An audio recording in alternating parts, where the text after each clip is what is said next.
আমার নানা বাড়িতে ছিলাম। তো নানা বাড়িতে থাকতাম একটা কারণবশত, ওটা হচ্ছে আনন্দদায়ক, মানে আনন্দের জন্য আর কি। ওখানে বন্ধু বান্ধব বেশি ছিল, খেলাধুলা বেশি করতে পারতাম। বাবা কি করতেন? তো বাবা আমার তখন তামাকের ব্যবসা করতো, পুলিশে চাকরি করতো আমার বাবা। তো কোনো একটা কারণে চাকরিটা চলে যাওয়ার পরে উনি ব্যবসাটা বেছে নিয়েছেন। নেওয়ার পর তামাকের ব্যবসার ফাঁকে ফাঁকে কৃষিকাজ করতেন। তো তখন আমি একা ছিলাম, তখন তেমন একটা পরিবারের ভিতরে অভাব ছিল না। তারপর আমি নানা বাড়ি থাকতাম ওই বন্ধু বান্ধবের কারণে। থাকার পর আমি এক পর্যায়ে দেখলাম যে আমার মা একা থাকে, ওর কষ্ট লাগে, ছেলে সন্তান নাই। মাঝে মাঝে নানা বাড়িতে যে আমার নানির বকাবকি করে, আমার মেয়েটা রাখি দিছো কেন, আমার কাছে পাঠাই দাও। তো আমার মন বসতো না, কখনো বসতো না। তখন আমার জোর করে বাড়িতে নিয়ে আসতো, আমার নানি সহ নিয়ে আসতো। আসলে আবার আমি ওই সারাদিন থাকতাম, ওই নানির আসল ধরেই থাকতাম। আচ্ছা। তারপর বিকেলে যখন নানি আবার চলে যেত, ওরে আমি পাহারা দিতাম কখন কোন সময় কোন ফাঁকে আমাকে রেখে চলে যায়। তো যদিও চলে যাইতো, আমি আবার এদিক দিয়ে বুঝতে পারতাম যে চলে গেছে। আমি আবার দূরে গিয়ে ওই রাস্তার মধ্যে ধরে ফেলতে আবার সাথে করে যাইতাম। যাওয়ার পরে যখন আমার মামা বড়টা তখন ইন্টারমিডিয়েটে পড়ে, আমি এখন বুঝি যেটা আর কি ওই সময় বয়সটা এরকম ছিল। তো উনি আমাকে দেখে মানে চোখ রাঙ্গাইয়া অনেক রাগান্বিত ভাবে মানে আমার দিকে তাকাইছে আর রাগ করে একটা কথা বলছে। তো ওই তখন অবস্থায় আমি একটু ভয় পাইছি। ভয় পাওয়ার সাথে সাথে আমি কান্না করে দিচ্ছি যে আমি আর এখানে থাকবো না। ওই ভয়ের কারণে পরে আমি অসুস্থ হয়ে পড়ে যাই কান্না করতে করতে। তো ওটাতে কেটে যাওয়ার পরে আমি স্কুল জীবনে ভর্তি হইলাম বাড়িতে এসে। স্কুল জীবনে ভর্তি হওয়ার পর ক্লাস 6-7 যখন উঠছি, তখন আমার ওই একসাথে আমার স্বাস্থ্য ভাই বোন মিলে স্কুলে যাইতাম আসতাম। ওখান থেকে এক ভাই আমাকে মানে পছন্দ করা শুরু করে দিল বলতে প্রতিনিয়ত একটা করে চিঠি লিখতো। ভাই বলতে মানে কি? আমার জ্যাঠাতো ভাই। ওকে। তো এই চিঠি লিখে আরেক জ্যাঠাতো বোনের দিয়ে পাঠাই দিত। ওটা আমাকে না দিয়ে ওটা আমার বইয়ের খামের ভিতরে রেখে দিত, মলাট বলে যেটা আর কি, রেখে দিত। ওটা প্রতিদিন রাখার পর আমি স্কুল থেকে আসার পর কিন্তু আমার আব্বা মা আমার বইগুলা সব চেক করতো। চেক করার পর কিন্তু ওরা কয়েকটা চিঠি পেয়ে গেছে, যেটা আমি জানি না। ওখান থেকে একটা ওদের সাথে পারিবারিকভাবে দ্বন্দ্ব লাগে যে চিঠি দেওয়ার কারণে। তো আমার আব্বা আবার ওদের সাথে একটু মারপিট করে, মাথা টাটা ফাটায় দেয়। তো এইটাকে কেন্দ্র করে আমি আবার আমার নানার বাড়িতে চলে যাই। ওখান থেকে আমি এসএসসি পরীক্ষা দিই। পরীক্ষা দেওয়ার পর আমি এসএসসি পাশ করি। এই এসএসসি পাশ করার পর আমার আব্বার প্যারালাইসিস হয়ে যায়। প্যারালাইসিস হওয়ার পরে পুরো সংসারটা আমাদের চলে না অবস্থা। এখন আমি কি করব? আমিও তো কেবল এসএসসি পরীক্ষা দিয়ে বের হয়েছি। আমার মার সাথে পরামর্শ করলাম এখন আমরা কিভাবে সংসারটা চালাইতে পারি। এই অসুস্থ থাকার ঔষধ পাতি সবকিছু মিলে কিন্তু আমার চাচারা আমার পাশে আসে না, আমাদের পাশে আর আসে না। এরকম করতে করতে উনিও অসুস্থ। এখন আমিও পড়ালেখা কিভাবে করব, এটা একটু কষ্টের বিষয়। এর ফাঁকে দিয়ে আমি আবার ওই 19 থাকা অবস্থায় একজনের সাথে আমার রিলেশন হয়ে যায়। তো ওকে আমার পছন্দ লাগে এবং ও আমাকে পছন্দ করে। পছন্দ থাকা অবস্থায় ওর সাথে আমার একটা মানে ভালো সম্পর্ক তৈরি হয়ে যায় এবং চিঠি আদান প্রদান হওয়ার কারণে আবার এদিকে বাবা অসুস্থ। তখন যদি আমি সিদ্ধান্ত নিয়ে ফেলছি যদি আমি ওকে বিয়ে করি তাহলে হয়তো বা আমার ঝামেলাটা কমে যাবে। তো ওকে আর ফ্যামিলিগত দিক থেকে বিয়ে করা হলো না। আমি একদিন ওদের বাড়ির দিকে বেড়াইতে আসছিলাম। বেড়াইতে আসার পর ওর ভাই মানে কথা বলছে, একটা মানে কটু কথা বলছে আর কি। এটা আমার এক ভাবি শুনতে পারছে। শোনার পরে ওই ভাবি কি করছে, বাড়িতে কথাটা লাগানোর পর এখন আমার আব্বা ওইটাকে রিয়েক্ট করি এমন একটা পর্যায়ে নিছে যে আসলে আমি ওর সাথে খারাপ কিছু করে ফেলছি। উনি আমাকে ওই দিন রাত্রে মানে এমনভাবে মারতে গেছে যে হাতের মধ্যে একটা রশি নিয়ে আমার গলায় ঢুকাই দিছে, সেটা ফাঁসি বলে আর কি। ঢুকাই দিয়ে ওই ফাঁস এভাবে টান দিছে। টান দেওয়ার সাথে আমার হাতটা কিন্তু আমি এই ফাঁসির ভিতরে ঢুকাই দিছি, হাতে বাজি গেছে। বাজি যাওয়ার পর কোনো রকম রশিটা ফাঁক করে মাথা থেকে বের করে দিয়ে আমি একদিকে দৌড় মারছি তখন আমি ভয়ে দূরে আমার বান্ধবীর বাড়িতে গেছি। কারণ আমার বান্ধবীর বাড়ি আর আমার যার সাথে রিলেশন চলে তার বাড়ি কিন্তু পাশাপাশি। এখন ওই রাত্রের মধ্যে প্রচার হয়ে গেল যে আমি ওর সাথে রাত্রে পালাই গেছি। তখন আমি ওদের বাড়িতে গেলাম। যখন ওদের বাড়িতে 3 দিন ছিলাম, তখন আমার বান্ধবীর আব্বা যেহেতু আমার আব্বার সাথে মানে কন্ট্যাক্ট করার পর বলছে যে আসলে ও ভয়ে আমাদের বাড়িতে চলে আসছে। আপনি এরকম কেন করছেন? মানুষ কি মেয়েদেরকে এভাবে মারে? এটা করতেন না আপনি। তো মানুষের তো কিছু থাকতেই পারে, তাই বলে যে খারাপ কিছু এটা না। অতি করা শাসন ভালো না। এই সব কিছু বুঝাই আমাকে বাড়িতে দিছে। দেওয়ার পর আমি এখন একটা মানে সংকোচ ভাবে চলি, মন খুলে চলতে পারি না। তো এদিক সেদিক চললে মানুষে বলে ওই যে রাত্রে পালাই গেছে, অমুকের সাথে পালাই গেছে। কিন্তু আসলে বিষয়টা যে কি এটা শুধু আমি জানি আর আমার বান্ধবীর বাবা জানে, আর কেউ জানে না। তো এখন হাজারো সত্যি যদি আমি সামনে আনতে চেষ্টা করি, এটা কেউ বিশ্বাস করে না। যখন তখন আমি সবকিছু মনের প্রতি চেপে রেখে আমি আমার নানা বাড়িতে গিয়ে আবার ইন্টারমিডিয়েট জীবনটা শুরু করি। মানে ইন্টারমিডিয়েট ভর্তি হই। এটা একটা বড় সমস্যা আমাদের সমাজে, মানে মেয়েরা এই জায়গাটায় যদি আসলে ফ্যামিলি সাপোর্টটা না পায়, এটা খুব দুঃখজনক আসলে।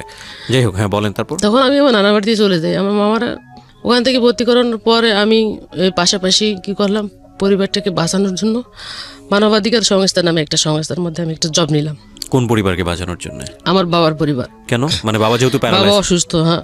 ও, তো জব নেওয়ার পর আমি এখানে এদিকে ছোট ছোট ভাই বোন দুইটা আছে, এরা কেউ 6-এ পড়ে, কেউ 5-এ পড়ে, এরকম অবস্থা। আমি এসএসসির পর জবটা নেওয়ার পর পাশাপাশি জবটা করতেছি, চাকরি পড়ালেখা করতেছি। আবার এদিক দিকে ক্ষেত খামারের যে কাজগুলো আছে, ধান চাষ থেকে শুরু করে সবকিছু, এগুলো আমি দেখাশোনা করতেছি। নানির বাড়িতে থেকে কিভাবে দেখাশোনা করতেন? আমার নানা বাড়ি আমাদের বাড়ির পাশাপাশি। ও আচ্ছা, ওকে। বেশি দূরে না, মানে সকালবেলা যদি আসি, সারাদিন কাজ করে চলে গেলে বিকালে আবার ওদিকে চলে যাই। আচ্ছা আচ্ছা। চলে গিয়ে আবার রাত্রে ওখানে থাকলে আবার পরদিন সকালবেলা এদিকে গোছাই দিয়ে আমি কলেজে চলে যেতাম। কলেজ 3 দিন, সপ্তাহে 3 দিন করতাম, আর 3 দিন করতাম না। আচ্ছা। তো এই ফাঁকে চলার পর এর ফাঁকে দিয়ে আবার ওই কাজটা করতাম। কাজটা আমার মানে একাধারে নিজের জমি জমা দেখা, চাকরি করা, প্লাস হচ্ছে কলেজে পড়াশোনা করা। আচ্ছা। এবং মানুষের দুর্নাম তো আছে। হ্যাঁ, দুর্নাম তো আছেই। কিন্তু আমার ভিতরে একটা সাহস ছিল যে আমি মানুষের কোনো কথায় মানে কেয়ার করি না। যে যাই বলুক, এটা হচ্ছে তার ব্যক্তিগত ব্যাপার। আমি তো জানি, আমার আল্লাহ তো জানে যে আমি কি জিনিস। যদি আমার ভাগ্যে থাকে ভালো, বিয়ে হাসাতেই হবে, না থাকলে আমি এভাবেই সংসার চালাবো। এভাবেই চিন্তা ভাবনা করছি। করার পর আমি পড়ালেখাটা চালাইলাম। চালার পর ইন্টারমিডিয়েট পাস করলাম। পাস করার পর আমি দেখতেছি একটা অ্যাপ্লিকেশন হয়েছে। তা আমার আব্বারে জানাইলাম। জানার পর আমার আব্বা, আমার চাচা, ছোট চাচা, আমি মিলে 3 জনে টার্গের মধ্যে চলে আসছি। এখন সকাল 10টায় পরীক্ষা, রাত্রে থাকতে হবে। রাত্রে একটা হোটেলে 3 জনে উঠলাম, উঠে ওখানে থাকলাম। পরদিন সকালে পরীক্ষা দিলাম। ভাইবা পরীক্ষা হইলো। পরীক্ষা হওয়ার পর আমি পরীক্ষাতে টিকে গেছি। আচ্ছা। টিকে যাওয়ার পর পরের দিন আমার ভাইবা পরীক্ষার আবার ডেট দিছে। তখন কি আপনি ইন্টার কমপ্লিট করে ফেলেছেন? ইন্টার কমপ্লিট করছি। আচ্ছা। ডেট দিছে। ডেট দেওয়ার পরে হলো পরের দিনও থাকতে হইলো। পরের দিন ভাইবা হইলো। ভাইবার পরে আবার আমি ভাইবা তো টিকছি, পরে প্রি সার্ভিসের জন্য রেখে দিছে। আচ্ছা। প্রি সার্ভিসের জন্য রেখে দিছে যখন, তখন আমাদের সাথে আলাপ আলোচনা করে কথাবার্তা বলে কে কোথায় কোন এলাকায় চাকরি করবে, কার কোথায় পোস্টিং, এটা নিয়ে কথা বলতেছে। কথা বলার পর আমার পোস্টিংটা দিল। পড়ছে যখন, তারপর আমার বাড়ি থেকে দূরে হবে আর কি। তো পড়ছে যখন, তখন আমি এখান থেকে আসলাম। আসার পর এখন আমার সাইকেল চালায় চাকরি করতে হবে। কারণ আমি তো সাইকেল চালাতে পারি না। তখন ডিসিশন নিলাম সাইকেল চালা আমি শিখব। কত সালের গল্প এটা? এটা 2001 সালের কথা। 2001 সালে, আজ থেকে প্রায় 18 বছর। ইন্টারমিডিয়েটের পরেই। জি। তখন আমার আব্বার আমি মিলে সাইকেলটা যে কিনবো, এরকম টাকা পয়সা নাই যখন, তখন ওই আমাদের খাবারের যে ধানটা ছিল, আমরা যেটা ভাত খাবো সিদ্ধ করার মতো, তো আমি বলছি যে ভাতটা আমরা খাবো, ওই ধানটা বিক্রি করে আমার সাইকেলটা কিনে দাও, আমি বেতন পাইলে তো আমরা আবার করতে পারবো। তখন চাল কেনা যাবে। হ্যাঁ, চাল কেনা যাবে। তো আমার আব্বা ধানটা বিক্রি করলো। ধানটা বিক্রি করার পর 2500 টাকা ধানটা বিক্রি করছে। ওটা আমার আব্বা আমাকে কিনে দিল। কিনে দেওয়ার পর ওটা নিয়ে আমরা বাসায় চলে আসলাম। বাসায় আসার পর তখন আমি ওই 4 দিনের মধ্যে সাইকেলটা চালানো শিখে ফেলি। আচ্ছা। শিখে ফেলার পর আমি যেদিন জয়েন করবো, ওই দিন আমি সাইকেল টেকেল সব কিছু নিয়ে আমাকে আমার আব্বা ওখানে রেখে আসছে। রেখে আসার পর আমি ওখান থেকে সাইকেল যাত্রা শুরু করলাম চাকরিতে। মানে কোথায় কোথায় যেতে হবে, ফিল্ডে কি আসে, বিষয় সব কিছু ওখান থেকে জেনে নিলাম ম্যানেজারের কাছ থেকে। জেনে নেওয়ার পর ওখানে আমরা একটা টিমের মধ্যে চাকরি করতাম। মানে এক একজন এক এক প্রোগ্রামের। আমি ছিলাম হয়েছে এনএপি প্রোগ্রাম, শিক্ষা প্রোগ্রাম। আচ্ছা। তো ওই প্রোগ্রামে শুধু আমি একা আমি 3 মাস কাজ করার পর আমাকে ওখান থেকে প্রোগ্রামটা চেঞ্জ করে দেওয়া হলো। চেঞ্জ করে দিল আমাকে এডিপি প্রোগ্রামে। যেমন ওই এলাকার মধ্যে হতদরিদ্র, গরিব দুঃখী যে লোকের মেয়েগুলো আছে আমার মতো বয়স, বা 18 বছর 17 বছর, পড়ালেখা করে না, এদেরকে গ্রাম থেকে বুঝাই শুনে ধরে এনে ওদের ভিতরে একটা পাঠাগার সিস্টেম ছিল। বিকালবেলা, সকালবেলা যদি আমি ছোট বাচ্চাদের দেখতাম, বিকালবেলা আমার বড় বাচ্চাদের দেখতে হইতো। এটাকে নিয়ে আমি আবার ওই গেলাম, পাঠাগার ভিজিট করতে যাইতাম। তো ওই রকম মেয়েদেরকে আনে বুঝাই শোনায়, বড় বড় মেয়েদের, অশিক্ষিত মেয়েদেরকে দিতাম, মোটিভেশন করতাম, পড়ালেখার জন্য আগ্রহ করতাম। ওইগুলো করার জন্য আমার লাগতো আপনার হচ্ছে সিডি, টিভি, মানে সাংস্কৃতিকমূলক অনুষ্ঠানের জন্য যে সমস্ত জিনিসগুলো দরকার, এগুলো দিয়ে এটার জন্য আমাকে প্রতি মাসে ট্রেনিং করতে হইতো। চাকরি করতে করতে আমার বছর খানেক হয়ে গেল চাকরির বয়স। বছরখানেক হয়ে যাওয়ার পর এর মাঝখান দিয়ে আমি এই ছুটিতে বাড়িতে আসছি। আর এই যে আমার বাড়িতে থাকাকালীন যার সাথে রিলেশন ছিল, একটা বদনাম হয়ে গেল, ওর সাথে আমার কোনো যোগাযোগ নাই। তো ফুট করে একদিন বাড়িতে, ও বাড়ি যাচ্ছে, আমিও আসতেছি, তো এলাকার ভিতরে দেখা হয়ে গেছে যখন, তখন ওর সাথে আমার কথাবার্তা হইলো। হওয়ার পর ও কি করছে, আমার ফোন নাম্বার নিছে, চিডিসেল নাম্বার একটা ব্যবহার করতাম, তখন আমার সাথে মাঝে মাঝে ওর সাথে ফোনে কথা হইতো। তা আমার ফ্যামিলিগত বিস্তারিত যখন জানলো, তখন ওর সাথে আমার কথা হইলে মাঝে মাঝে ওর সমস্যায় পড়লে আমার থেকে টাকা নিত, আর আমি সমস্যায় পড়লে ওর থেকে নিতাম। এরকম একটা বন্ধুত্ব সুলভ রিলেশন ছিল। তো এক পর্যায়ে কথা বলতে বলতে দুজনের মধ্যে আবার একটা ভাব সৃষ্টি হয়। তা আমি বলি যে এভাবে না থাকে আমরা দুজনে বিয়ে করলে হয় না? কয় কথাটা খারাপ বলছ না, কথাটা ভালোই বলছিস, বিয়ে করলে মনে হয় আমরা এখন চাকরি বাকরি করি, আমাদেরকে মেনে নিবে, করে ফেলবো। তো এই কথাই থাকে, আমি আর এর সাথে তেমন একটা বাড়াবাড়ি করি না। হয়তো দেখা গেছে 15 দিন পর একদিন কথা হয়, 10 দিন পর একদিন কথা হয়, এরকম। তো এই দিক দিয়ে আমি চাকরি বাকরি করতে মোটামুটি পরিবারটা গুছাই ফেলছি, একটু স্বস্তির দিকে আসছে, মোটামুটি ভালোই চলছে। চলার পর এখন ওই সময় আমার ছোট ভাই ফর্ম ফিল আপের টাকা পাঠাবো এসএসসি। তো আমি আবার আমি এখনো বেতন পাই নাই, আমার এই বন্ধুর কাছে কল করছি, আমি কিছু তুমি আমার কিছু টাকা দাও, আমার ভাইয়ের ফর্ম ফিল আপ, তো ওই জন্য একটু আমার তাড়াতাড়ি জরুরি করে বাড়ি যেতে হবে, আমার আব্বা অপেক্ষা করতেছে। তো ও কি করছে, আমার সাথে কথা বলি, বলতেছে আচ্ছা ঠিক আছে আমি দিচ্ছি, তবে অন্য একটা নাম্বারে পাঠিয়ে দিচ্ছি। ও কথাটা বলে আমার মোবাইলটা অফ করে দিছে। যখন ওই যে টাকা পাঠাইবে বলছে, এখন আমি আর ওরে পাই না। ওর টাকা 3000 টাকা দিছে ওর বন্ধুর কাছে। উনি কি করছে, আমাকে ফোন করে বলছে যে আপনি টাকা চাইছিলেন, টাকাটা আমার কাছে দিয়ে দিছে, আপনি এসি পরিবহনে যান, আপনার টাকাটা আমি পাঠিয়ে দিচ্ছি। তো বলে যে আমি বলছি আচ্ছা ঠিক আছে আমি যাচ্ছি। আমি তখন এসি পরিবহনে গেছি, যাওয়ার পর উনি আমাকে টাকাটা পাঠিয়ে দিছে। পাঠিয়ে দেওয়ার পর ওনার নাম্বারটা আমি সেভ করে রাখছি, যে ওই পর্যন্ত শেষ, আমার আর মনে নাই। তখন আমি ফর্ম ফিল আপ শেষ করে আমি আবার আমার চাকরির জায়গায় চলে গেছি। চলে যাওয়ার পর প্রায় মাসখানেক পর আমাকে আমার আব্বা কল করছে। কল করে বলতেছে যে আমি হচ্ছি বড়, আমার ছোট চাচার মেয়ে আমার থেকে ছোট, তো ওর বিয়ের কথাবার্তা চলছে যখন, তখন আমার আব্বা এখানে একটা ব্যাগরা দিচ্ছে যে আমার মেয়ের বিয়ে হয় না এখন তোমার মেয়ের বিয়ে দিলে মানুষ খারাপ বলবে। তা আমি বলছি যে ওরা যখন ভালো সম্বন্ধ পাইছে, বিয়ে দিয়ে দেখ, সমস্যা নাই, আমার বিয়ে আমি নিজে করে নেব, চাকরি যেহেতু করি এরকম পাবোই অনেক কিছু, তা তোমাদের বাড়িতে আমার থাকতে হবে এমন কোনো কথা না। তা আমার বলতেছে তাহলে কিছু টাকা লাগবে। তা আমি বলছি কত টাকা লাগবে? কয় 1020 টাকা হইলে আমি এদিক দিয়ে একটা সমস্যার সমাধান করবো আর কি। আমি ওই দিন সন্ধ্যার মধ্যে আমি তখন বেতন ধরছি আমার 8900 টাকা, আর এদিক দিয়ে সবকিছু মিলাই 10-12 হাজার টাকা পাইতাম। তো আমার ওখানে আবার থাকতে থাকতে বন্ধু বান্ধব হয়ে গেছে, ওদের থেকে আমি কিছু টাকা সংগ্রহ করছি, করার পর আমি 20,000 টাকা মিলাই বাড়ি আসছি। তো বাড়িতে আসি দেখি বিয়ের সব আয়োজন শেষ। পরে বিয়ের রাত্রে যখন আসলাম, বিয়ে হয়ে গেল, চলে গেল, খাওয়া দাওয়া শেষ, আমিও ভাত টাত খাইছি। খাওয়ার পর ওই ডেকোরেশন যেগুলো আছে, পরযাত্রী যেখানে বসছিল ওইখানে বসে বসে মোবাইল টিপতেছি। তো টিপতে ওর নাম্বারটা চলে আসছে, আর আমার তো মনে নাই। আমি কইছি যে এটা কার নাম্বার, দেখি তো একবার ট্রাই করি। আমি কি করছি, মিস কল মারছি। মিস কল মারার সাথে সাথে আমার কাছে ব্যাক করছে।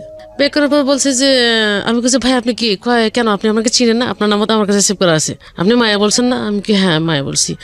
আমি কো আচ্ছা আপনি কথাটা শুনলে মন খারাপ করবেন না তো? আমি জানি ওর সাথে আপনার রিলেশন, আপনাদের দুজনের বিয়ে হবে, কথাটা বলতেছি, আপনি আবার মন খারাপ করেন না। আমি সাথে ওর সাথে এমন কোনো কিছু না যে ওকে আমার পেতেই হবে, বললে কোনো সমস্যা নাই, বলেন। তখন উনি বলছে যে ও বিয়ে করে ফেলছে, এই জন্য মোবাইল বন্ধ। তো এটা আমাকে বললেই কি সমস্যা ছিল? আমি বন্ধু হিসেবে তো জানতেই পারি, মানুষের ওর সাথে প্রেম করছি বা সম্পর্ক করছি, বিয়ে করতে হবে এমন কোনো কথা না। ও বিয়ে করবে, আমি বিয়ে করবো। তখন উনি আমাকে বলতেছে যে আমি কথা যদি আপনি না করেন, আমি একটা কথা বলবো আপনাকে, আপনি কি বলবেন আমাকে? তো বলছে আমি পরে বলবো। ফোনটা কাটছে। তো এটা মনের ভিতরে রাখার পর কি করছে, আমার সাথে প্রায় 6 মাস এমনি কথা বলছে। কথা বলার পর উনি আমাকে বলছে যে আমি আসলে আপনাদের এদিকে আসবো যখন বলছে, তখন আচ্ছা ঠিক আছে আসলে দেখা করবো, সমস্যা নেই। তখন কি করছে, ওর সাথেই ওই বেড়াইতে গেছে আমাদের এলাকায়। বেড়াইতে যায় যখন ও আমাকে সামনাসামনি ফেস টু ফেস দেখছে, দেখে ও আমাকে পছন্দ করে ফেলছে। আচ্ছা, আর আমিও যখন ওকে দেখছি, দেখার পর আমারও পছন্দ হয়ে গেছে, যে আমি যার সাথে রিলেশন করলাম তার থেকেও যে সুন্দর এবং অনেক ভালো, অনেক স্মার্ট, অনেক শিক্ষিত, মাস্টার্স কমপ্লিট। এই বিয়েটা যদি করি আমার ফ্যামিলি অবশ্যই মেনে নিবে।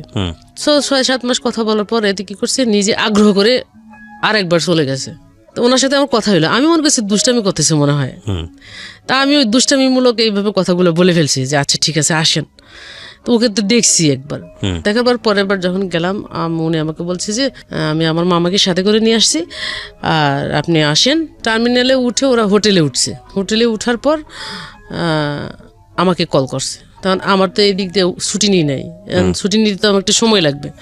তো আমি সকালবেলা যাইয়া ফিল্ডের সব কাজ গোছগাছ করে রাখি, অফিসে আসছি। অফিসে আসি, ম্যানেজারে বলছি স্যার আমি বিকালের দিকে অফিসে আসবো না, আমার একটু কাজ আছে, আমার একটু ছুটি দেন। তো কি কাজ পড়লো ওখানে, আবার আমার সহপাঠী আরেকজনকে বুঝাই দিয়ে বলছে যে আজকে যাবে না, আপনারা একটু ম্যানেজ করে নিয়ে। করার পর ওই দিন বৃহস্পতিবার ছিল, আমি বিকালে দুপুরের দিকে রওনা হয়েছি। রওনা হয়ে ওর সাথে দেখা হলো আমার 2টা বাজে। 2টা বাজে যখন দেখা হলো তখন ও বলে যে রিক্সায় ওঠো, তো ওর সাথে আমি রিক্সায় উঠলাম। ওর মামা আছে হোটেলের ভিতরে। আমি এখন সংকোচ করতেছি একটা ছেলের সাথে হোটেলের ভিতরে যাবো কি যাবো না, বা একটা ভয়ের বিষয় আছে। তা আমি বলতেছি আমি হোটেলের ভিতরে যাব না, আপনি এখান থেকে যা করান মানে কিভাবে করবেন সেটা আপনি বলেন। তো কি করছে, মানে টাকা কিন্তু মনে হয় 20,000-এর মতো নিয়ে গেছে। মানে আপনি আগে থেকেই জানতেন যে আপনারা বিয়ে করতে যাচ্ছেন বা এরকম কিছু একটা সামথিং বলা ছিল। তো আপনার ফ্যামিলিকে আপনি জানাননি কেন? না আমি জানাইনি কেন? জানা নেই বলতে আমার ফ্যামিলি এত দূরের ছেলের সাথে বিয়ে দেবে না। আচ্ছা, বিয়ে দেবে না বলতে যদি আমি ঢাকায় ছেলে বিয়ে করি তাহলে এখানে যদি আমাকে ফেলে চলে যায় পরে ওকে আমরা কোথায় খুঁজে পাবো? এমনি আমরা মধ্যবিত্ত পরিবারের মানুষ, আমরা এগুলো চাই না।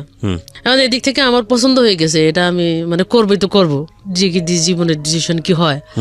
পরে ওই কি করলো, আমাকে ওখান থেকে রেখে মানে আগে মার্কেটে ঢুকাইছে। মার্কেটে ঢোকার পর বিয়ের যেগুলো কেনাকাটা সবগুলো করছে, নাক ফুল থেকে শুরু করে কাপড় চোপড় পাঞ্জাবি সবকিছু মিলাই করে ফেলছে। ওঠার পর ওরা আর একটা রুম নিয়ে ফেলছে, মানে আমার জন্য আর কি। ওরা 2জন এক জায়গায় থাকবে, আমি এক জায়গায় থাকবো। তো আমি আমার রুমে আছি, ওরা ওনাদের রুমে আছে। থাকার পর ওখানে ওই হোটেলের মালিকের সাথে কথা শেয়ার করছে। শেয়ার করার পর বলছে যে আচ্ছা ঠিক আছে আমি বিয়েটা আমরাই করাবো, আমরা মেয়ের পক্ষ আর ছেলের পক্ষ তো একজন আসি। তো ওখানে কাজী টাজি আনে, ওখানে কিন্তু বিয়েটা হয়ে গেছে। আপনার ফ্যামিলি জানতো না? না, ফ্যামিলি জানতো না। বিয়েটা যখন হয়ে গেল, ওই দিন বিয়ে শেষ করার পর প্রায় রাত্রে 9:30 বাজছে। 9:30 বাজছে। তা আমি বলছি তো আমি এখানে থাকতে পারবো না, আমার তো যাইতে হবে। তো বলতেছে না চলে গেলে কেমন হয়, এটা খারাপ দেখা যায় না, থাকো আজকে, কালকে শুক্রবার বন্ধ আছে, শুক্রবার বিকালে যাবো, শনিবার অফিস করবা। আমি ওখানে থাকলাম। থাকার পর শুক্রবার বিকালবেলা ওর মতো চলে আসছে, আমি আমার মতো চলে গেছি। চলে যাওয়ার পর আবার কন্টিনিউ তো ফোনে যোগাযোগ হয়। তো যোগাযোগ করতে করতে করতে করতে এটা আমার বাড়িতে জেনে গেছে যে আমি বিয়ে করে ফেলছি। জেনে গেছে যখন, তখন আমার বাড়িতে কিছুতেই না দিবে না, মানতেছে না।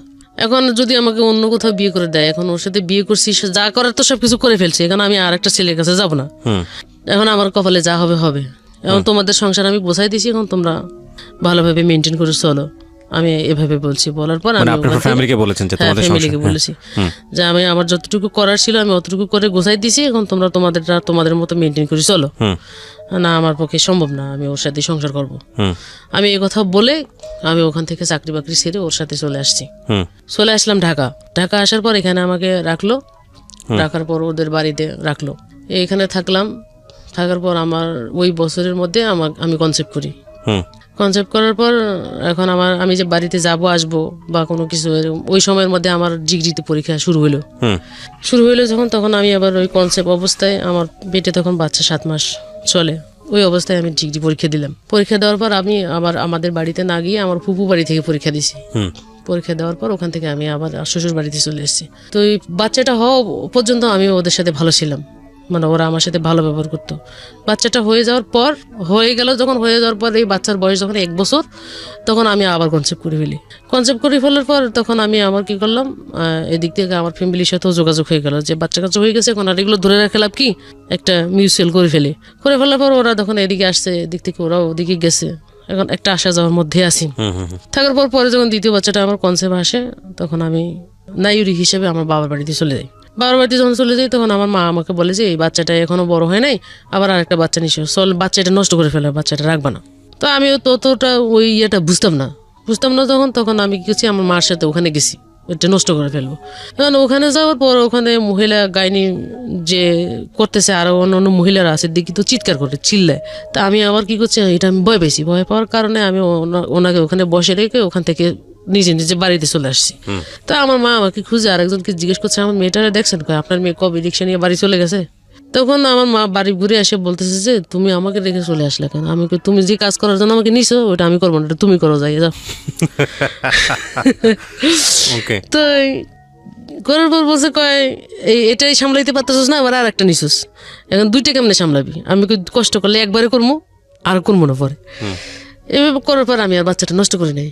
তারপর হইলো তখন আমি ওই অবস্থা থেকে শুরু হইলো 8 মাস যখন চলে তখন থেকে আমার উপর টর্চারিং এর একটা কিভাবে হয়েছে প্রভাব চলে আসলো বলতে আমার শাশুড়ি মানে কথায় কথায় খোঁটা মারে, নিজে নিজে বিয়ে করছি, আমার এত সুন্দর ছেলে দেখে মন মানে নাই, চলে আসতো।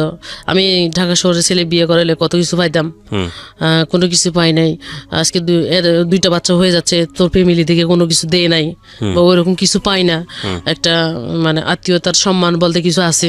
আমি বলছি যে এত দূর থেকে তো এত কিছু করা সম্ভব না, আর আপনারা গেলে তো আমার মা বাবা ফেলাই দেয় না, আমাদের সাধ্য মতো যতটুকু করার দরকার আমরা অতটুকু করি, এইভাবে তো আপনি আমাকে এভাবে বলতে পারেন না।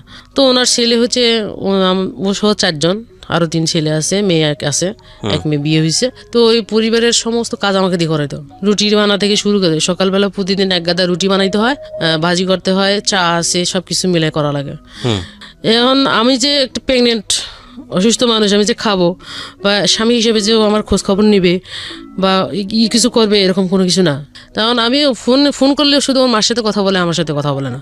তো এরকম একটা পর্যায়ের ভিতরে চলে গেছে। চলে যাওয়ার পর এরকম সহ্য করে থাকতে থাকতে পরে ডেলিভারি হয়ে গেছে। ডেলিভারি হয়ে যাওয়ার পর আবার মানে কষ্ট যেটা দিছে এর থেকে আরও বেশি টর্চারিং শুরু হয়েছে। টর্চারিং যখন শুরু হয়েছে তখন আমি কিন্তু এখন তো এই অবস্থায় তো আমি আমার বাবার সংসারে ফিরে যেতে পারবো না। এখন যদি যাই তখন ওরা আমাকে আগেই বলছে যে আমরা এগুলো চিন্তা ভাবনা করে কথা বলছিলাম, এখন আমরা এগুলো মানবো না, আমি শেয়ারও করতে পারতেছি না। তখন বাচ্চাটার বয়স 1 বছর 6 মাস এরকম হয়েছে।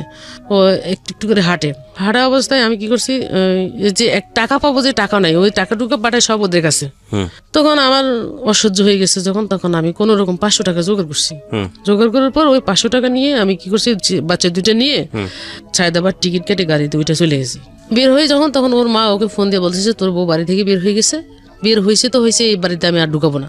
আমার কাছে মোবাইল নেই যখন, তখন ও কোন অফিসে চাকরি করে ওইটা আমি জানি। অফিসে চলে গেছি, অফিসে চলে যাওয়ার পর অফিসে ওরে আমি পাইছি। ও আমার দেখে মানে মুখ এমনভাবে কালো করছে যেন আমি ওর শত্রু গেছি ওখানে। তারপরে সবকিছু মেনে নিয়ে ওই অফিসে থাকার পর ওই দিনে তো ব্যাচেলার থাকতো, যে বাসায় ব্যাচেলার থাকতো ওই বাসায় তো নেওয়া সম্ভব না। অফিসের রুমের ভিতরে বসায় রেখে ঘন্টা 2 মধ্যে বাসা খুঁজে নিছে। বাসা খুঁজে নেওয়ার পর 1000 টাকা একটা রুম ভাড়া নিছে, ওই রুমের ভিতরে আমাদেরকে আপাতত উঠাইছে। উঠানোর পর 1 মাস থাকলাম, 2 মাস, 3 মাসের মাসে বলতেছে যে আমার একলা সংসার চালানো সম্ভব না, আমি কি আমার ভাই বোনদের টানবো নাকি এখানে আমি আলাদা করে সংসার টানবো, এটা সম্ভব না। তখন আমি বললাম যে আমি তো পড়ালেখা জানি, আমার তো একবারে অজ্ঞ না যে কোনো কিছু করতে পারবো না, যে কোনো একটা চাকরির ব্যবস্থা করে দাও, আমি বাচ্চা কাচ্চা কারো কাছে রাখি, আমি চাকরি করবো। তো এরকম যখন একটা কথা বললাম তখন ও রাজি হইলো। রাজি হওয়াতে পরে আমাকে কি করলো, ও যে এলাকায় কাজ করে ওই এলাকার কিছু সদস্য আছে যারা গার্মেন্টস সেক্টরে কাজ করে, তাদের সাথে পরিচয় পর্ব করে আমি যে ওর ওয়াইফ ওই পরিচয়টা গোপন রাখার পর ওনার সাথে পরিচয় করে দিয়ে আমাকে একটা জবের ব্যবস্থা করলো। করার পর আমি এখন পড়ালেখা করছি, এতগুলা পড়ালেখা করার পর আমি গার্মেন্টসের ভিতরে যখন আমি পরিবেশটা সম্পর্কে বুঝলাম ওই দিনে ইন্টারভিউ দিতে যাইয়া, এখন আমি বলছি যে আমি এই সমস্ত চাকরিগুলো করবো, এটা আমার পক্ষে সম্ভব না, আমি মেনে নিতে পারবো না এটা। তো যিনি সুপারভাইজার আমার, তিনি অনেক ভালো, উনি আমাকে গেট থেকে নিচে নেওয়ার পর ফ্লোরে নিচে নিয়ে আমাকে, আমি তো ওই সেক্টরে একবারে নতুন, কিছু জানি না, উনি আমাকে সব কিছু জানাই দিছে, শিখাই দিছে। তো শিখাই দেওয়ার পর আমাকে বলছে যে তোমাকে ইন্টারভিউ বোর্ডে যখন যেগুলো জিজ্ঞেস করবে তুমি এগুলো বলবা। তো তখন আমি ওগুলো বলছি, বলার পর আমার বেতন হচ্ছে 2800 টাকা। তো ওভারটাইম করলে আমি 4000 4500 মতো টাকা বেতন পাইতাম। তো ওখানে কাজ করা অবস্থায় কাজের মধ্যে দিয়ে যে সিচুয়েশনগুলো তৈরি হতো, যে আচরণগুলো করতো, যে গালাগালিগুলো করতো, এগুলো আমার কাছে ভালো লাগতো না যখন, তখন আমি নিজের মনে মনে শুধু মনে মনে রেখে দিতাম, বলতাম না। এই অফিসে যাই আসি, এখন আমি বাচ্চা 2টা কার কাছে রাখবো, এটা একটা টেনশন। তারপরে ওখানে আমি মাঝখান দিয়ে ছুটি নিছি। ছুটি নেওয়ার পর আমি বলছি যে স্যার আমাকে 2 দিন ছুটি দেন, ছুটি দিলে আমি একটু সমস্যা আছে সমাধান করে অফিসে আসবো আর কি। এর ফাঁকে দিয়ে আমি বাচ্চা 2টাকে নিয়ে আমাদের বাড়িতে চলে গেছি। বাড়িতে যে ওদেরকে ওখানে রাখার পর আমি আমার মার সাথে কন্ট্যাক্ট করছি যে তোমার আমি প্রতি মাসে 3000 করে টাকা দেবো, ওদেরকে শুধু খাওয়াবো আর একটু বড় করবা, আর কোনো কিছু লাগবে না, বড় হলে আমি ওদেরকে নিয়ে যাব।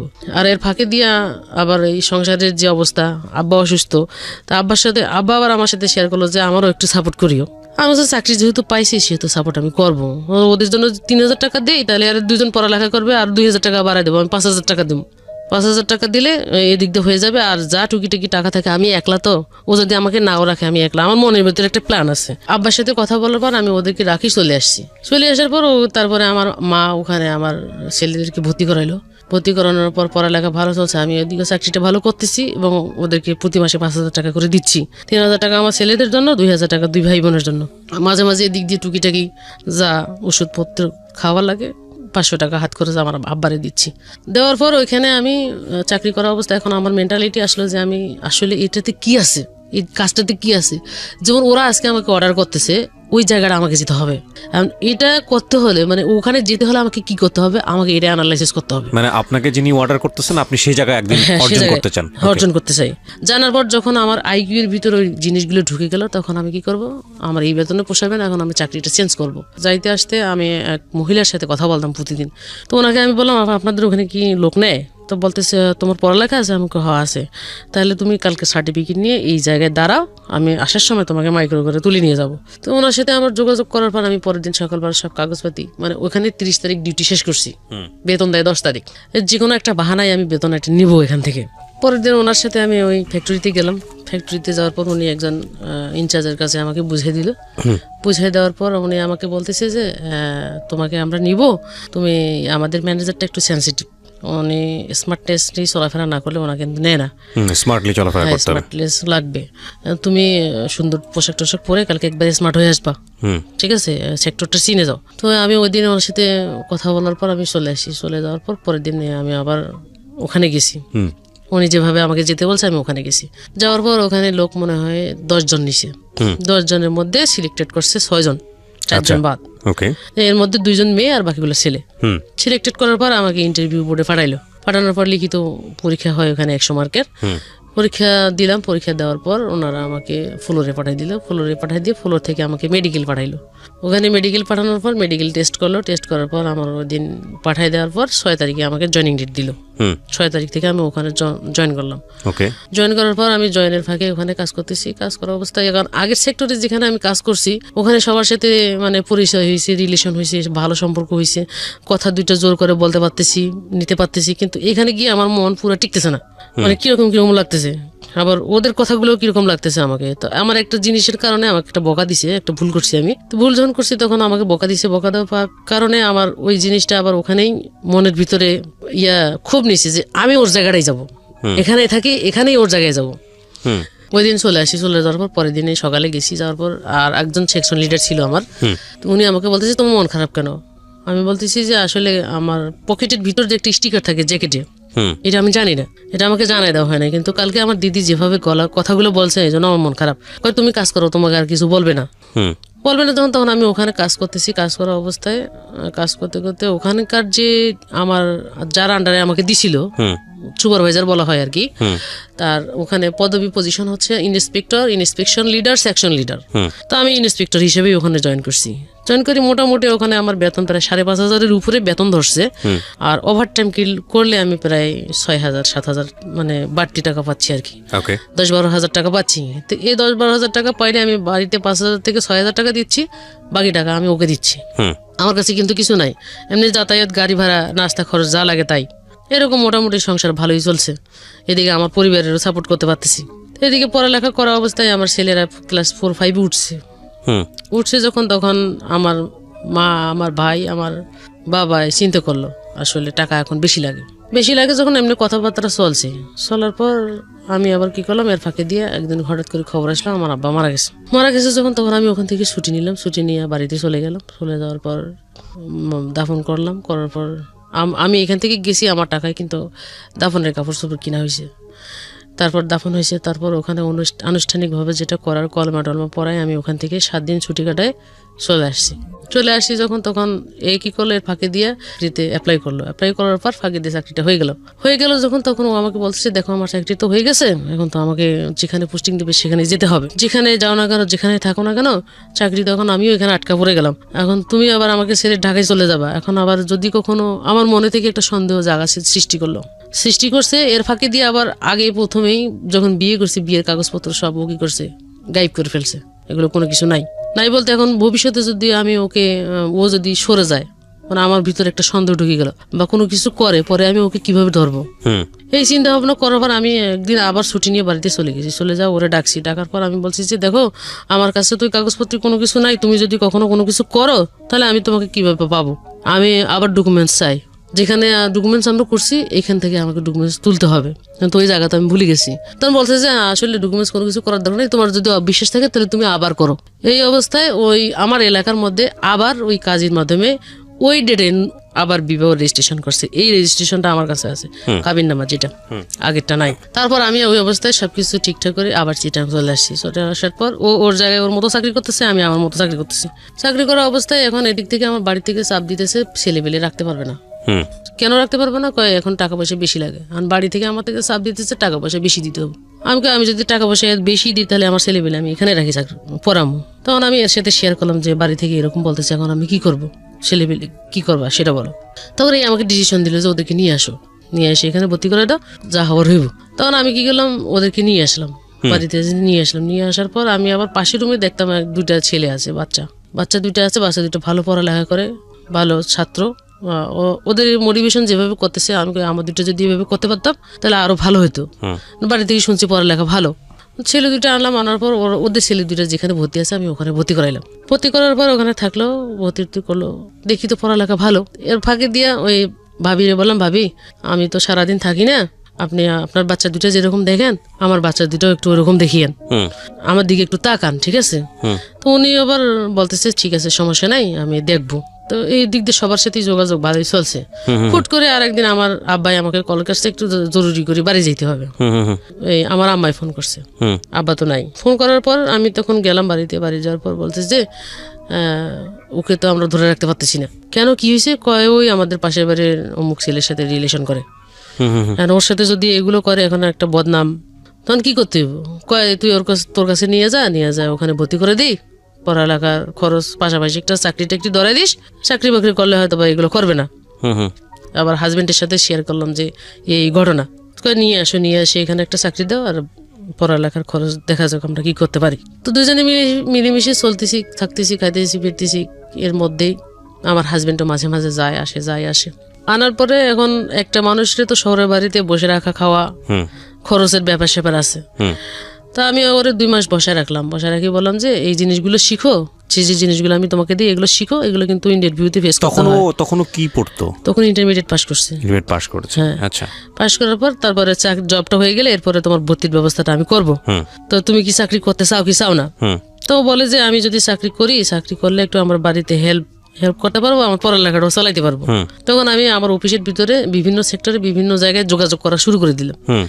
শুরু করতে করতে আমি ওই স্টোরের জায়গাটা খালি পেয়েছি। তা আমি স্টোরের চাকরিটা অনেক ভালো, যতগুলো ডিপার্টমেন্ট আছে তার থেকে ওইটাই ভালো, বসে থাকার চাকরি আর নাই। তো এখন ওর সাথে যোগাযোগ করার পর ওনাকে আমি বলছি যে শোনেন আপা, আমি তো এখানে পুরান মানুষ, আমার লোকটা আপনার নিতেই হবো, আপনি যা কিছু করেন না কেন। তখন বলছে আচ্ছা ঠিক আছে, আমি আপনার লোকটা নিবো, আপনি আনেন। তো ওনার বাসাও আমার বাসার কাছাকাছি ছিল। আমি সন্ধ্যাবেলায় ওনার বাসায় নিয়ে গেছি। নিয়ে যাওয়ার পর ওনার সাথে কথাটা বললাম, কথা বলার পর ওখান থেকে বাসায় আসলাম। পরের দিন সকালবেলা আমি অফিসে নিলাম। নেওয়ার পর ওর চাকরিটা ওখানে হয়ে গেল। সবে চলে যাওয়ার পর বাড়িতে জানাইলাম, ও জবে ঢুকাই দিছি। আমার হাজবেন্ডের জানালাম জব দিছি, হ্যাঁ, দুইজনে একসাথে যাবো আসবো, একই অফিসে থাকবো। তখন এর মাঝখান দিয়ে আমার ভাইও চলে আসলো। তখন ওর টানিয়ে আনার পর ওরা কি করলাম, তো বলছি যে তুমি কোয়ালিটি চাকরি করতে পারবা? তো কোয়ালিটি কিন্তু সারাদিন দাঁড়ায় থাকতে হয়, যদি তুমি করতে পারো তাহলে আমি তোমাকে দিতে পারি, যদি না করতে পারো তাহলে কিন্তু আমি মুখ বেচবো না মানুষের কাছে। তো বলতেছে আমি করতে পারবো। যখন কথাটা বলছে তখন আমাদের সেক্টরের ভিতরে আমি ওর চাকরিটাও দিয়ে দিলাম। আমার ছেলে আমাকে বলতেছে আম্মু, বাবার নাম্বার থেকে একটা মেসেজ দেখছি, হঠাৎ করে বলতেছে। ছোট ছেলে না বড় ছেলে? ছোট ছেলে। তখন ও কিন্তু অনেক চালাক, ছোট হলেও সব ইংলিশ পড়তে পারে, সব বুঝতে পারে এবং ছাত্র হিসেবে অনেক ভালো। তো আমি কন্টিনিউ মানে ফোন করি, দেখি ওয়েটিং কল। আমি তুমি কার সাথে কথা বলো? কয় আমি একটা জব করি, আমার তো বিভিন্ন ধরনের কথা হইতেই পারে, থাকতেই পারে, আমি ফ্রি হলে তোমাকে ফোন দিব। তখন আমার ভিতরে একটা কামড় যখন, তখন আমি বলতেছি যে যাই হোক, আমার সংসার যদি নাও টিকে আমি ছেলে দুটা যেমনি পারি মানুষ করব। তখন আমি কি করলাম, যখন আমাকে এই কথাটা বলার জন্য আসছে ও, এর ফাঁকে দিয়ে মেসেজ ও ডিলিট করে ফেলছে যখন, তখন আমি ওর মোবাইলটা নিয়েছি। মোবাইলটা নেওয়ার পর যতগুলো ফাংশন আছে সবগুলোর ভিতরে ঢুকছি। ঢোকানোর পর দেখি কোনো কিছু নাই যখন, তখন আমি মোবাইলটা রেখে দিছি। রেখে দেওয়ার পর আমি বলছি যে তুমি আজকে থেকে মোবাইল ব্যবহার করতে পারবা না, তোমার মোবাইল লাগবে না। আমি তো আসি ওখানে, সমস্যা হলে তো জানবি। তখন ও আমি আবার কি করলাম, আমি আজকে অফিসে দেরি করে যাম। তা আমি অফিসে ফোন লাগাইছি, ফোন লাগার পর দিদি বলছি দিদি আমার 1 ঘন্টা লেট হবে আসতে। ওর মোবাইলটা যখন রেখে দিছে ও অফিসে গেছে, যাওয়ার পর ও কাজ টাজ গোছায় রাখি অন্য আরেকজনের মোবাইল নিয়ে আমার হাজবেন্ডের কাছে কল করছে। কল করার পর ওইটা জেনে দিছে যে ওর মোবাইলটা আমার কাছে, আর আমি এদিক থেকে ওর নাম্বার থেকে ওকে মিস কল মারতেছি। ও আসলে ব্যাক করে কিনা এই নাম্বারে, কিন্তু ব্যাক করতেছে না, ঠিক আছে ব্যাক করতেছে না, কিন্তু মোবাইল তো আমার কাছে। তখন আমি কি করলাম, রেডি হয়ে অফিসে চলে গেলাম। অফিসে যাওয়ার পর অফিসে ঢুকে আমার কাজগুলো সব গোছায় রাখি, দিদিরে বলছি দিদি আমি অন্য একটা সেকশনে যাচ্ছি, আপনি আমার খুঁজিয়েন না, আমার আসতে একটু দেরি হবে, সব কাজ গোছায় রাখছি। তো আচ্ছা ঠিক আছে যাও। কিন্তু আমি ওই কাজের বিনিময়ে যাচ্ছি যে এই কথা বলে যাচ্ছি, কিন্তু নইলে আবার ম্যানেজারের কাছে ধরা পড়লে ম্যানেজার সব জায়গায় ঘুরে কখন কোথায় দেখে ফেলে, তখন আবার দিদির কাছে কল করবো, ওকে ওখানে দেখলাম কেন, যদি উনি জবাব দিতে না পারে পরে আবার আমার গালাগালি করবে। আমি গালাগালি না খাই মতো আমি কাজ সিস্টেম করে নামছি। নামার পর আমি কি করলাম, ওখানে যে TNT নাম্বার একটা আছে ইউজ হয়, ওই TNT নাম্বার কার কাছে, এর কাছে। TNT-তে ফোন করে, মোবাইলটা আমার কাছে। ও যখন TNT-তে কথা বলতেছে তখন ওর পিছনে গিয়ে আমি দাঁড়াইছি, ও আমাকে দেখে নাই যখন, তখন ও পিছনে যখন কথা বলতেছে তো কথাগুলো আমি শুনতেছি। শোনার পর ও ফোন লাইন কাটিয়ে দিছে, যখন কাটিয়ে দিয়ে পিছন ফিরিয়ে দেখে এখন আমি পারতেছি না ওখানে কোনো কিছু বললে আবার সবাই শোনাশুনি হয়ে যাবে, জানাজানি হয়ে যাওয়ার পর আমি কি করলাম, ওখান থেকে ওরে কিছু না বলি সাইডে চলে আসে যখন, তখন এ কি করছে, ভিতরে আরেকটা সিম আর একটা মোবাইল কিনছে। কেনার পর ওই মোবাইল আর সিমটা সবসময় এখানে রাখতো সাইলেন্ট করে, নিজের কাছে গোপন রাখতো। এটা অফিসের ভিতর কেউ জানতো না। আর যখন যাওয়ার সময় হয়তো তখন ও ওই ড্রয়ারের ভিতরে মোবাইলটা রাখি তালা দিয়ে সিস্টেমে চলে যেত। কিন্তু রাত্রে যে সে কথা বলবে কোনো কিছু এরকম কোনো কিছু আমি ধরতে পারবো না, কারণ ওর সাথে দেখা হয় আমার রাত্রেই, দিনে হয় না। রাখছে যখন, তখন আমি গোয়েন্দার মতো লাগছি পিছনে, ওই কাজ ওখানে শেষ করি, আমি আবার নিচে নামার পর আমি ওখানের ভিতরে এক মহিলারে লাগাই দিছি, যার মাধ্যমে ঢুকাইছি। ওকে বলছি যে দেখেন তো ওর কাছে কোনো ফোন আছে কিনা। তখন আমাকে বলতেছি যে ফোন করে TNT-তে, ওনারাই একটা অ্যানালাইসিস বাইর করে ফেলার পর আমাকে যখন কথাটা বলার পর আমি তখন কিছু দেখেন ওখানে কোনো ফোন আছে কিনা। তখন ফোন ড্রয়ারের মধ্যে লাঞ্চে যাওয়ার সময় ওরা সরাই ফেলে ফোনটা আমারে দিছে যখন, তখন ওই ফোনের মধ্যে ফোন করছে যে আমরা যে দুইজনে কথা বলি, আমি যে কথা বলি, ও যে কথা বলে, এটা ও বুঝতে পারতেছে না এটা আমি নাকি ও। আমি ওর হয়ে কথা বলতেছি, ও সেজে যখন কথা বলতেছি তখন কথাগুলো সব আমি পেয়ে যাওয়ার পর আমি আমার মার সাথে যোগাযোগ করলাম।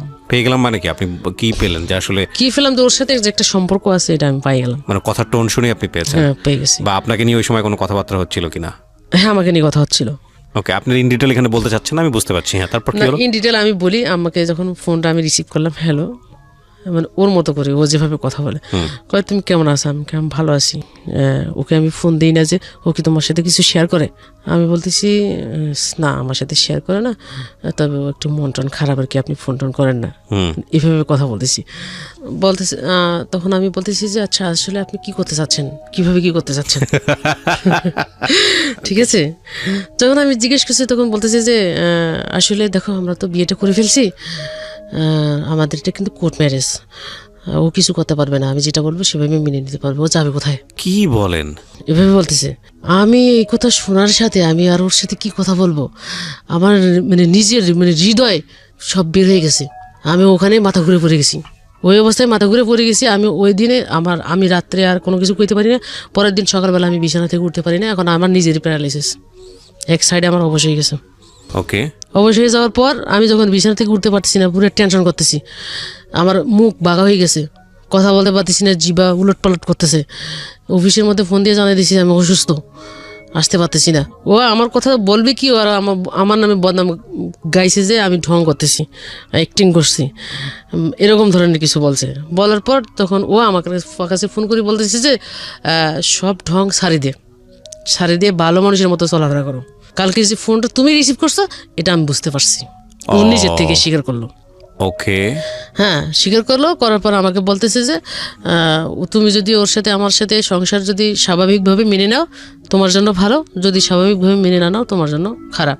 কারণ বাধ্যগত আমার মেনে নিতে হবে ওর কথা অনুযায়ী। আপনি মাকে ফোন করলেন মাঝখানে? মাকে ফোন করলাম, মাকে আসতে বললাম। মা বলতেছে যে আমি তো এখন এই সময় যাইতে পারবো না, আসতে বললাম। এখন মা কি করছে, 1 সপ্তাহ পরে আসছে। আসার পর আমার মা করলো যে তুমি আমাকে ট্রিটমেন্টের জন্য আরেক জায়গায় পাঠাইলো, যে আমি এখন বাসায় আছি, ওর সাথে আমি আসি, ওর চাকরি বাকরি কিছু করা লাগবে না, তুমি ট্রিটমেন্ট হয়ে সুস্থ হও, তুমি সুস্থ হলে আমি ওকে নিয়ে বাড়ি চলে যাবো। সবকিছু ঠিকঠাক করে ও কি করছে, আচ্ছা ঠিক আছে, কোনো কিছু হবে না, আর কোনো কিছু চিন্তা ভাবনা করার দরকার নেই, যা হয়ে গেছে এখানে শেষ বইলে ঢাকা চলে আসছে।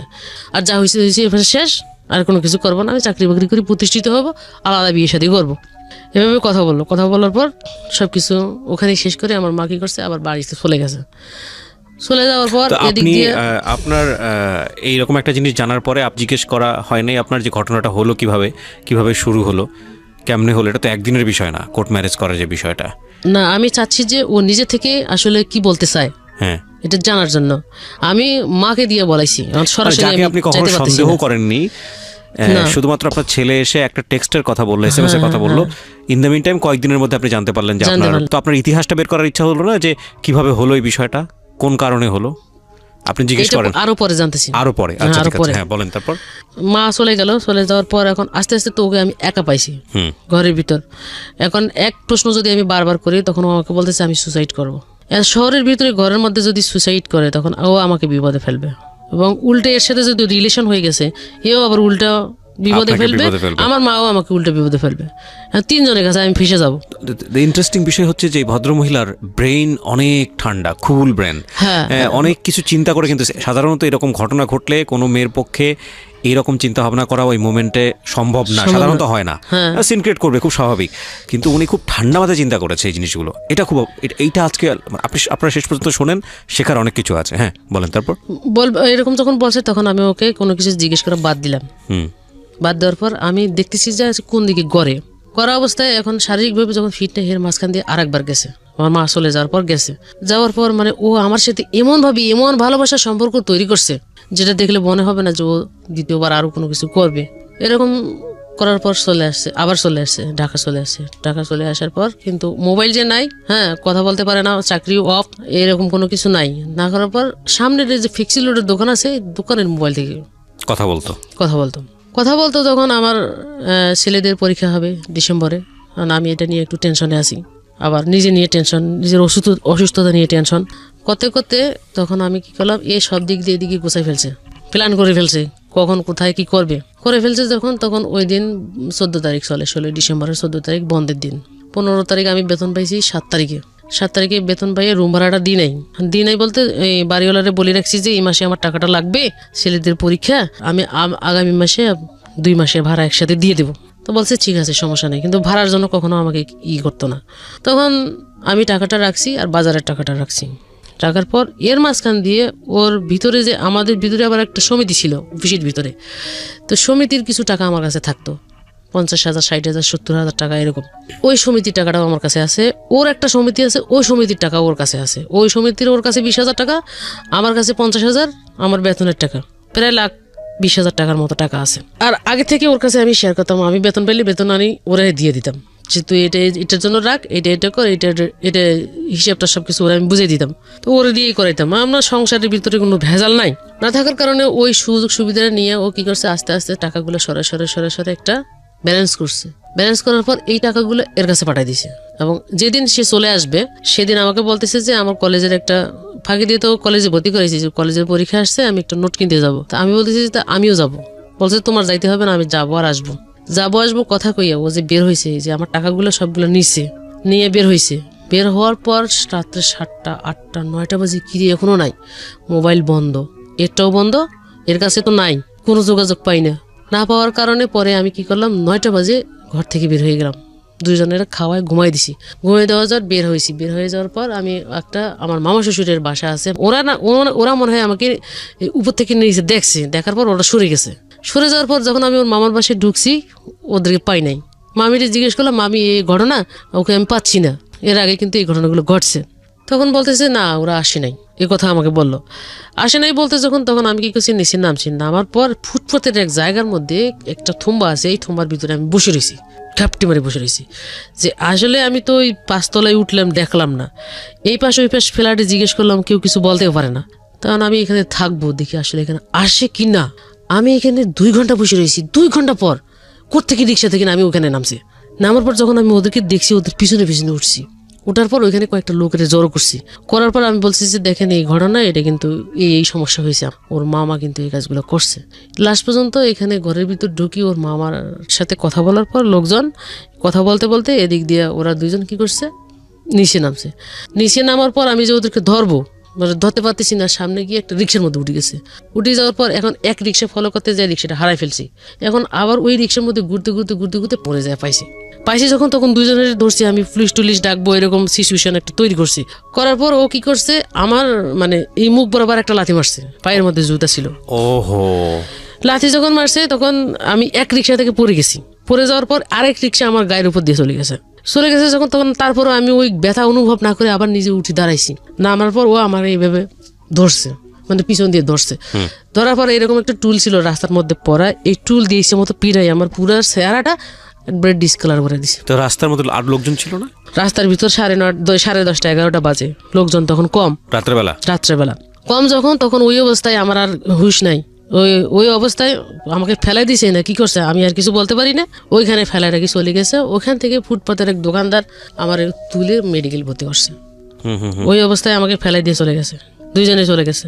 চলে যাওয়ার পর আমাকে যখন মেডিকেল ভর্তি করছে তখন আমার মোবাইলটা আমার কাছে ছিল, আর এদিকে ছেলেরা তো টেনশন করতেছে, আমাকে পাচ্ছে না। পরে ফোনে দিছে, ফোনে ওই ফুটপাতের দোকানদার যে ছিল উনি কল রিসিভ করছে, বলছে যে কে হয় তোমার? আমার আম্মু হয়। আমার আম্মু কোথায়? ওই তোমার আম্মু খুব অসুস্থ, অবস্থা খারাপ, আমরা মা শিশু হাসপাতালে ভর্তি করেছি। যখন ওখানে আমি 2 দিন থাকার পর আমার জ্ঞান ফিরছে। জ্ঞান ফেরার পর আমি আমার নিজের চেহারাতে দেখি এগুলো সব আমার ফাটা, মুখটুক সব, আর এই ঠোঁটগুলো ফুলে ফুলে এরকম হয়েছে।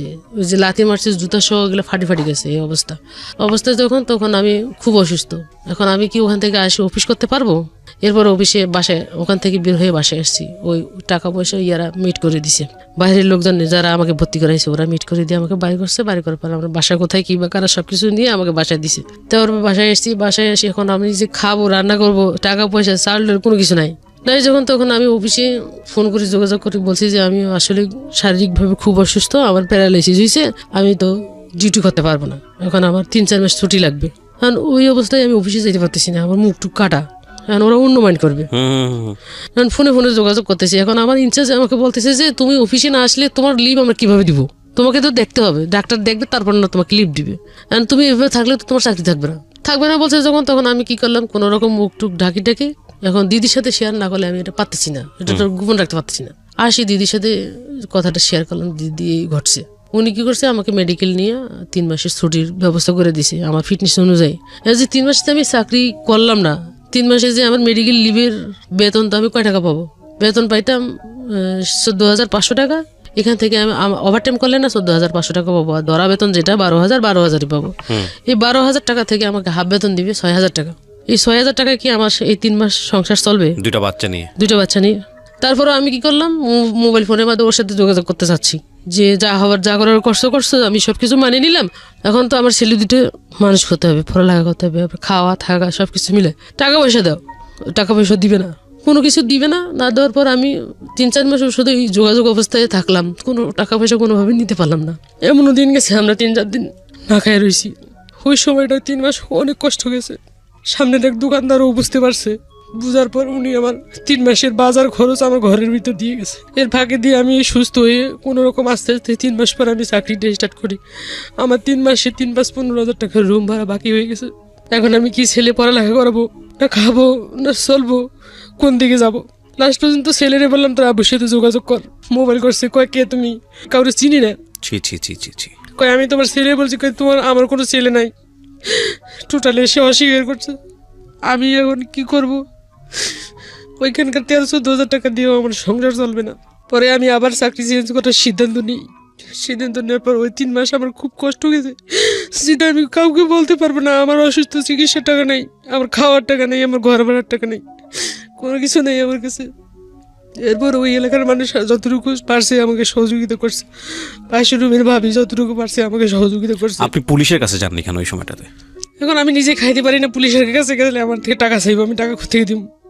মামলা করতে গেলে আমার কাছে টাকা চাইবো, আমি টাকা কোথেকে দেবো? আমার তো নিজের খাওয়ার কিছু নাই। অফিসে আসি, আমার ম্যানেজারকে বলছি আমি তো এখানে 5 বছর হয়েছি চাকরি করছি, আমার টাকা পয়সার সমস্যা আছে, আমি রিজেন দিয়ে আমার যে ফান্ডের টাকাগুলো আছে ওগুলো আমার দিয়ে দেন, দরকার হলে আপনি আমাকে রিজয়েন করেন। উনি বলতেছে এরকম সিস্টেম নেই, আমরা এটা করতে পারবো না। সিস্টেম আছে কিন্তু ওনারা করতেছে না, মানে আমাকে ছাড়তে চাচ্ছে না, আমার কাজের জন্য আমাকে ছাড়তে চাচ্ছে না, কিন্তু আমাকে টাকাটা দিবে না। পরে ওই আমার ইনচার্জ বললো যে আমরা তোমাকে সবাই মিলে একটা সহযোগিতা করি, আপাতত তুমি এটা দিয়ে চলো। ওরা সবাই কী করছে, সবাই ভিতরে ভিতরে টাকা কালেকশন করছে। টাকা কালেকশন করে ওরা আমাকে 10,000 টাকা দিয়েছে।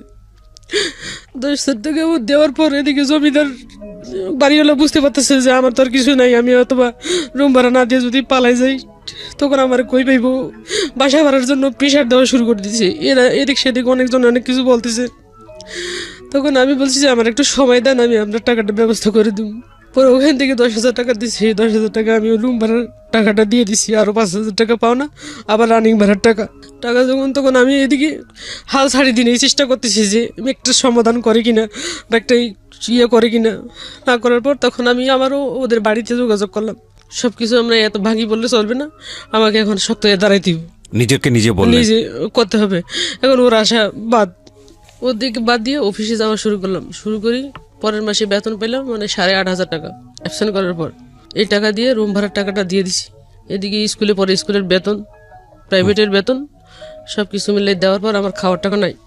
বললাম যে আপনি আমাকে দোকানে 2 মাস বাকি খরচ চালান, আর আমি অন্য একটা চাকরির ব্যবস্থা করতেছি, যদি বাড়তি বেতন পাই টাকাটা আপনার একবারে দিয়ে দিব, সমস্যা তারা আমার একসাথে থাকবে না। এখন সমাপনী পরীক্ষা দিয়েছি, পরীক্ষা দেওয়ার পর রেজাল্ট বাইরে হয়েছে, A+ পাইছে। এখন পরবর্তীতে আমি ছেলেটি 6 ভর্তি করাবো, আমার তো টাকা লাগবে, 6 দিব কোথায়? আমি এখন ওই সময়ের মধ্যে ছেলের মাথায় একটা টেনশন ঢুকে গেছে। তখনও আমি বললাম যে আব্বু আমি আসি তোমাদের পাশে, আমি তো তোমাদেরকে সারি কোথাও কোনো কিছু করবো না। এখন বাবা, ওরা মনে করে বাবা তো বিয়ে করছে, মাও যদি অন্যদিকে কারোর সাথে চলে যায় আমাদের অবস্থান কোথায় যাবে, কি হবে? তখন ওকে বুঝাই সুঝে বললাম যে তুমি পড়ালেখা করো, আমি তোমার সাপোর্ট দিব, আমি তোমাকে টাকা দিতে পারবো কিন্তু সময় দিতে পারবো না। এখন তোমরা তোমাদের মতো করে তৈরি হও। বলার পর এই ছেলে কি করলো, আমাদের গার্মেন্টসের ভিতরে চাকরি করি, ওখান থেকে আমার একটা কমিশন আছে। যখন ওখানে সবার বেতন আসে, ভর্তির বেতন 10,000 টাকা, আমার থেকে নিবি 7,000 টাকা, 3,000 টাকা আমি ওখান থেকে ছাড় পাবো। আর মাসিক বেতন আছে 850 টাকা, ওখান থেকে আমি 375 টাকা বেতন দেবো মাসিক, ওখান থেকে ছাড় পাবো। তো এটার জন্য করতে হবে আমার ওখানকার অফিসের একটা প্রত্যয়নপত্র আছে, ওইটা এই সাইড থেকে সিল ছাড় করে লিখিত দিয়ে ওই অফিসের কাগজটা ওই স্কুলে জমা দিতে হয়, তাহলে ওই টাকাগুলো থেকে আমি ছাড় পাই। তা আমার একটা সুবিধা যেহেতু আছে, সেহেতু একটা ব্যবস্থা হবেই। যখন তখন ছেলের বললাম, ছেলে ওখানে রিটার্ন পরীক্ষা দিতে হবে, রিটার্ন পরীক্ষা টিকলে নিবে না টিকলে নিবে না। তো রিটার্ন পরীক্ষাতে কোনো রকম কষ্ট করে ওকে শো করাইলাম, শো করানোর পর রিটার্ন পরীক্ষা টিকলো না টিকার কারণে আমি কইছি যে স্কুল ভালো, পড়ালেখা ভালো। কারণ আমি কইছি যে নাম করা একটা স্কুল থেকে যেন আমার ছেলে পেলে পড়ালেখা করে বাইরে হইতে পারে, এরকম সাহস একটা নিয়েছি, পদক্ষেপ নিয়েছি। এখন এর পরিবর্তে যদি আমার খারাপ কাজও করতে হয় আমি করব, এরকম একটা সাহস নিছি। নেওয়ার পর আমি কি করলাম, ওখানে এই জিএমের সাথে যোগাযোগ করার পর বলতেছে যে আসলে সময়টা, মানে 2 দিন আগে যদি আসতেন তাহলে আমি এটা করে দিতে পারতাম, আপনি আপাতত 1 বছরটা লস করেন, পরের বছরে আপনি দেন। আমি কোনো লস করতে পারবো না, বয়স তো কমবে না, বাড়বে। তখন আমি কি করলাম, পাশের একটা বেগমজান স্কুল আছে, ওই স্কুলের মধ্যে আমি 6 ভর্তি করাইলাম। ভর্তি করানোর পর ওই বছরটা ওখানে চললো। খুব টানাটানি কষ্টের ভিতরে আমার বছরটা চলছে, খুব কষ্টের ভিতরে চলছে। খাই না খাই আমি ওই সময় যে ওদের একটা বাড়তি সময় খাওয়ার দেওয়ার সময়, শারীরিক ফিটনেস ঠিক রাখার জন্য একটা খাবার দাবারের ব্যবস্থা ওই রকম কিছু নাই। ওই ফিটনেসটা আমি এখনও আর আনতে পারতেছি না, যদিও হাজারে খাওয়াই। 3 দিন ওরাও শুকিয়ে যায়, আমিও শুকিয়ে যাই, এই অবস্থা।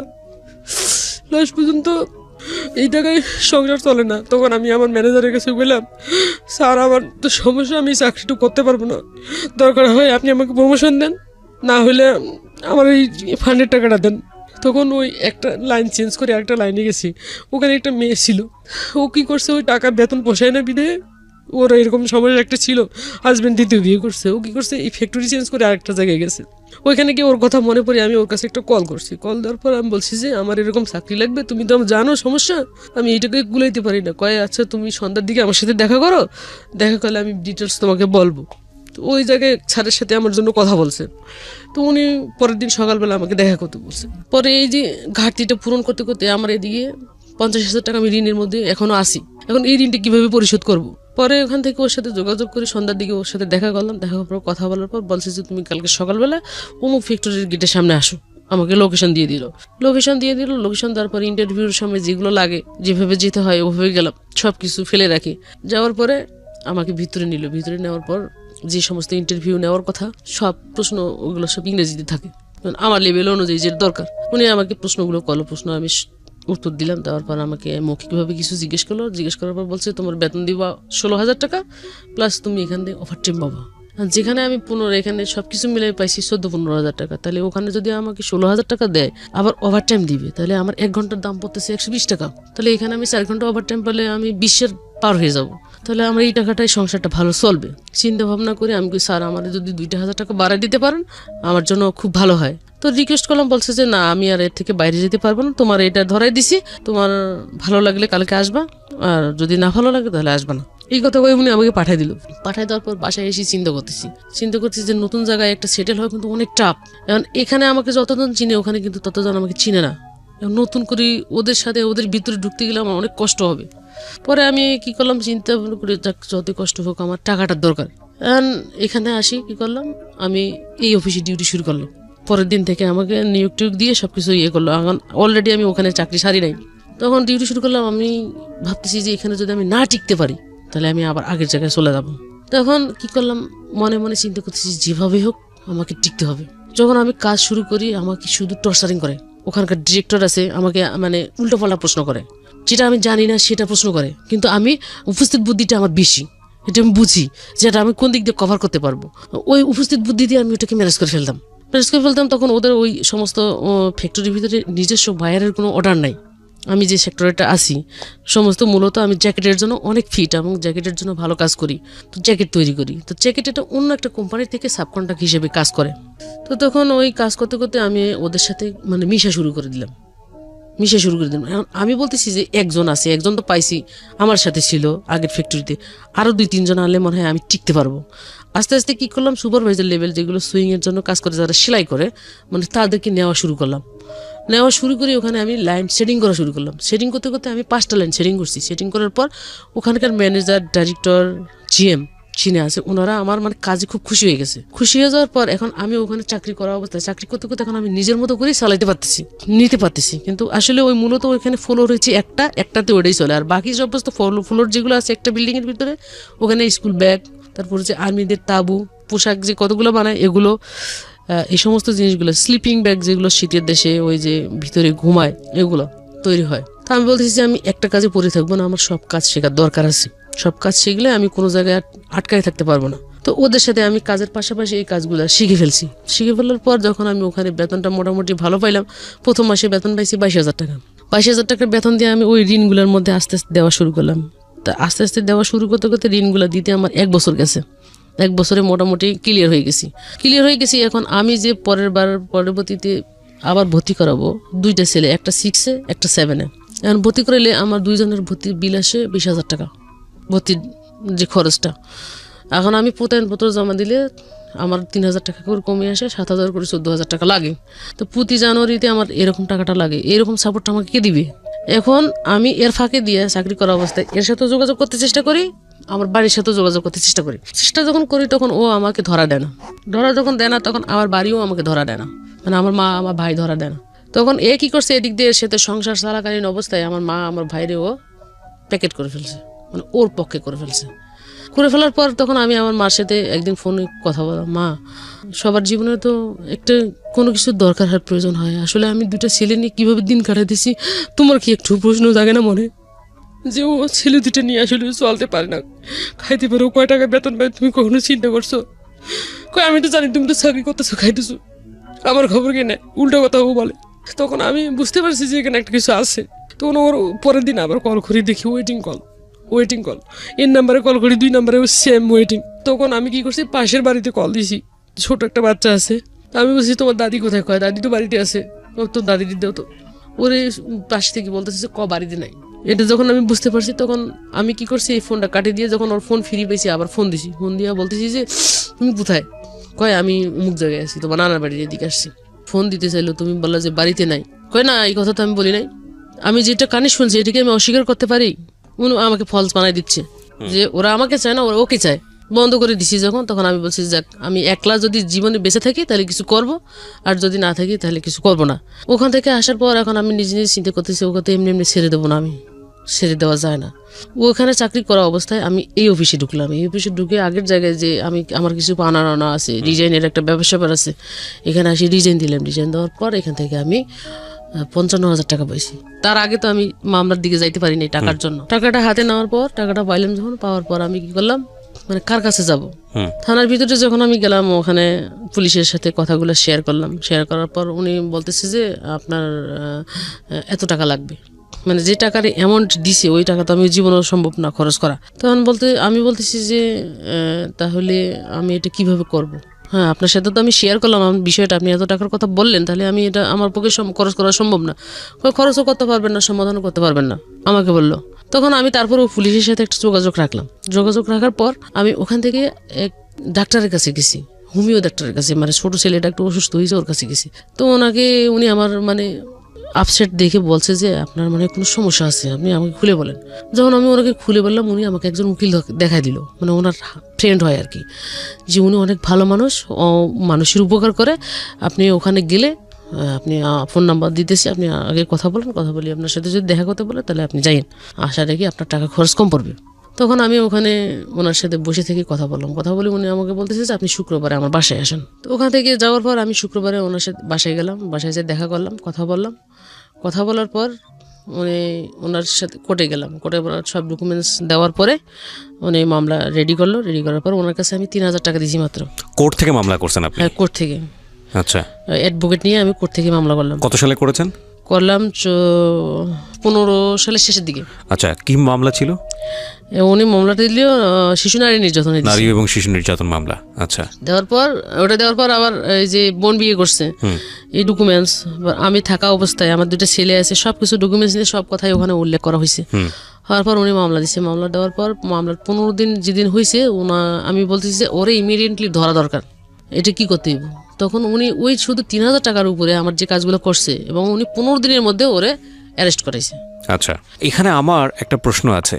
আপনি যেটা বলছেন যে যেই পার্টিকুলার কোনো পুলিশের কাছে আপনি গেছেন, সে আপনাকে সাহায্য করেনি, কিন্তু আমাদের যেটা একটা নিয়ম আছে, আপনি কি জানেন যে একটা হেল্পলাইন আছে 999-999, এটা কি জানেন? পুলিশের হেল্পলাইন, যে এই নাম্বারে ফোন করে যদি কোনো বিপদ বা কোনো ধরনের পুলিশের সাহায্যের দরকার হয়, পুলিশ এই নাম্বারে ফোন করলে এটা সাহায্য করে। এটা কি আপনি জানেন? না, আমি আজকে পর্যন্ত জানতেন না।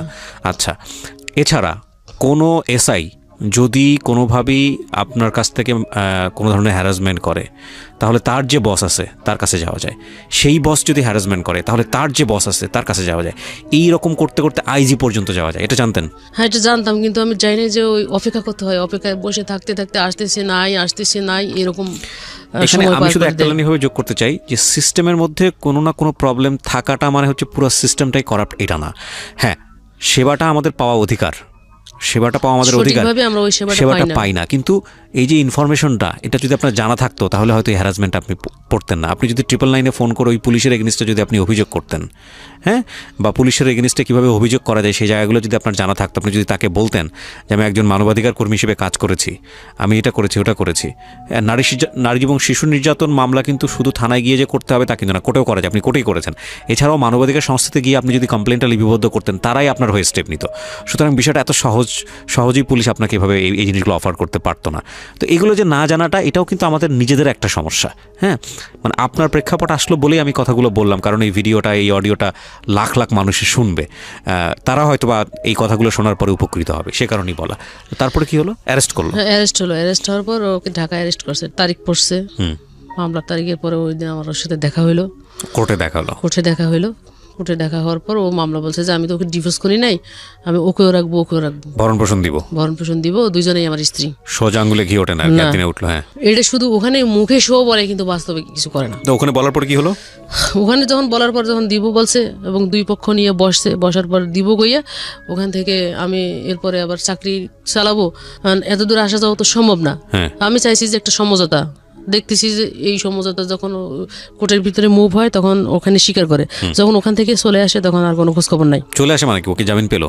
হ্যাঁ, পরে ওরা জামিন পেয়েছে। আচ্ছা, জামিন পাওয়ার পর পরে যখন দুজনকেই ধরছিল, হ্যাঁ দুজনকে ধরছিল, ধরার পর জামিন পেয়েছি। জামিন পাওয়ার পরে এর ফ্যামিলি আবার ওকে চাপ দিছে যে তুমি এই বিষয়টা নিয়ে কি করবা।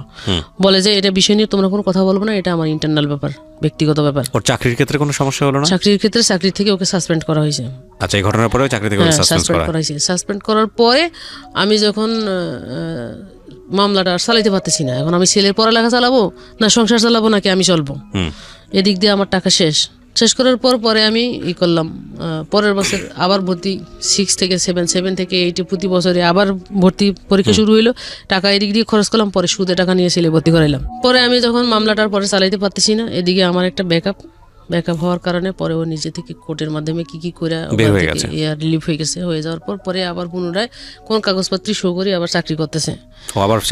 চাকরি করার পরে যখন আমি নিজে চিন্তা করলাম যে আসলে দূরে এলে তো সব আমার টাকা শেষ হয়ে যাবে বা আমি নিজেও শেষ হয়ে যাবো, পরে ছেলে দুইটা বাঁচাইতে পারবো না করার কারণে পরে সিদ্ধান্ত নিয়েছি নাম্বার সব সিম চেঞ্জ করে বাসা টাসা চেঞ্জ করে এক জায়গায় যে ভিড়ছি, মানে এক জায়গায় বাসা নিয়ে রয়েছি, ছেলে দুইটা পড়ালেখা করাচ্ছি, আমি নিজে চলতেছি। এই চলাচলা অবস্থায় আমার 16 সালের মধ্যে 16 সালের শেষের দিকে আমি যে অফিসে চাকরি করি ওই অফিস থেকে আমাকে আর একটা ফ্লোরের ভিতরে ট্রান্সফার করে দিয়েছে। ট্রান্সফার করা অবস্থায় ওখানে ফ্যাক্টরিটা ছিল সব কোরিয়ান লোকজন ওখানে মালিকরা ছিল। তো চাকরি করা অবস্থায় এক কোরিয়ান লোকের চোখের মধ্যে আমি পড়ে যাই। ও কোরিয়ান যেভাবে হোক ও আমাকে ভোগ করবে, মানে ওর ভিতরে পরিকল্পনা একটা।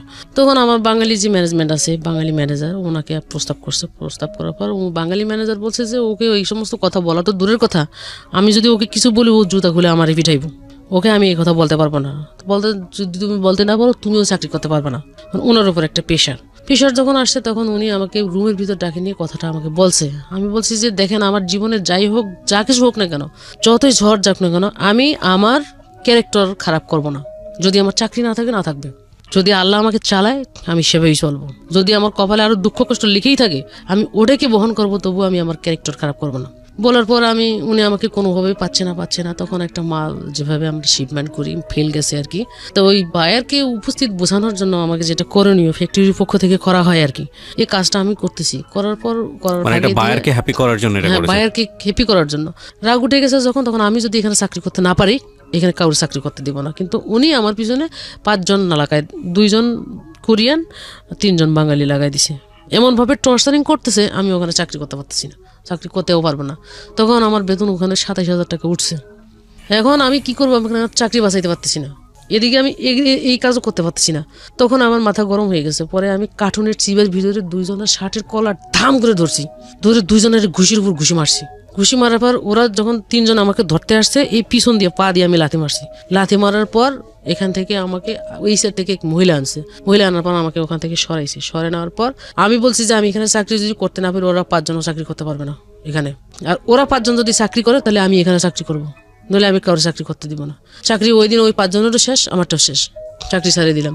ছাড়িয়ে দেওয়ার পর আমি ওখান থেকে ডিজাইন দিয়ে টাকা পাইছি 38,000 টাকা পাইছি। 38,000 টাকা। এখন আমি আরেকটা চাকরি ধরতে গেলে যে আমার ব্যালেন্স লাগবে, আমি তো ওই মাসে আর চাকরি পাবো না, বা আজকে যোগাযোগ করলে আজকে চাকরি পাবো না, এরকম। তখন আমি কি করলাম, ওখান থেকে বের হয়ে আসি, বিভিন্ন জায়গায় বিভিন্ন নেটওয়ার্কে আমি কল করা শুরু করে দিলাম, ফোন করা শুরু করে দিলাম। তখন আমাকে লোকেশন দিচ্ছে, অমুক ফ্যাক্টরিতে আসে, এখানে লোক নেবে, ওখানে লোক নেবে, এরকম কথা বলতেছে। কথা বলার পর আমি যাচ্ছি ফ্যাক্টরিতে, যাচ্ছি, ইন্টারভিউতে শো করতেছি, ইন্টারভিউ দিচ্ছি। ইন্টারভিউ দেওয়ার পর আমাকে জয়েনিং ডেট দিচ্ছে, 2 তারিখে তুমি জয়েন করবা। কিন্তু 1 তারিখে আমার কাছে জিএমরা যারা আছে, ভালো পজিশনের লোকেরা যারা আছে, এরা আমাকে কল করতেছে, তুমি আমার বাসায় একটু আসতে পারবা। আমার সাথে ফ্যাক্টরির সাথে সম্পর্ক হচ্ছে, আমি কাজের জন্য গেছি, ইন্টারভিউ ফেস করছি, আমি ওখানে চাকরি করব। আপনি আমাকে ইন্টারভিউ নিছেন, পরীক্ষা দিতে হয়েছে, আপনি আমাকে মার্ক করছেন, যেখানে আমি সিলেক্টেড হয়েছি সেখানে আপনি কেন আমাকে রাত্রে বেলা আপনার বাসায় ডাকতেছেন? আপনার চাকরি আমার লাগবে না, আমি আপনার চাকরি করবো না।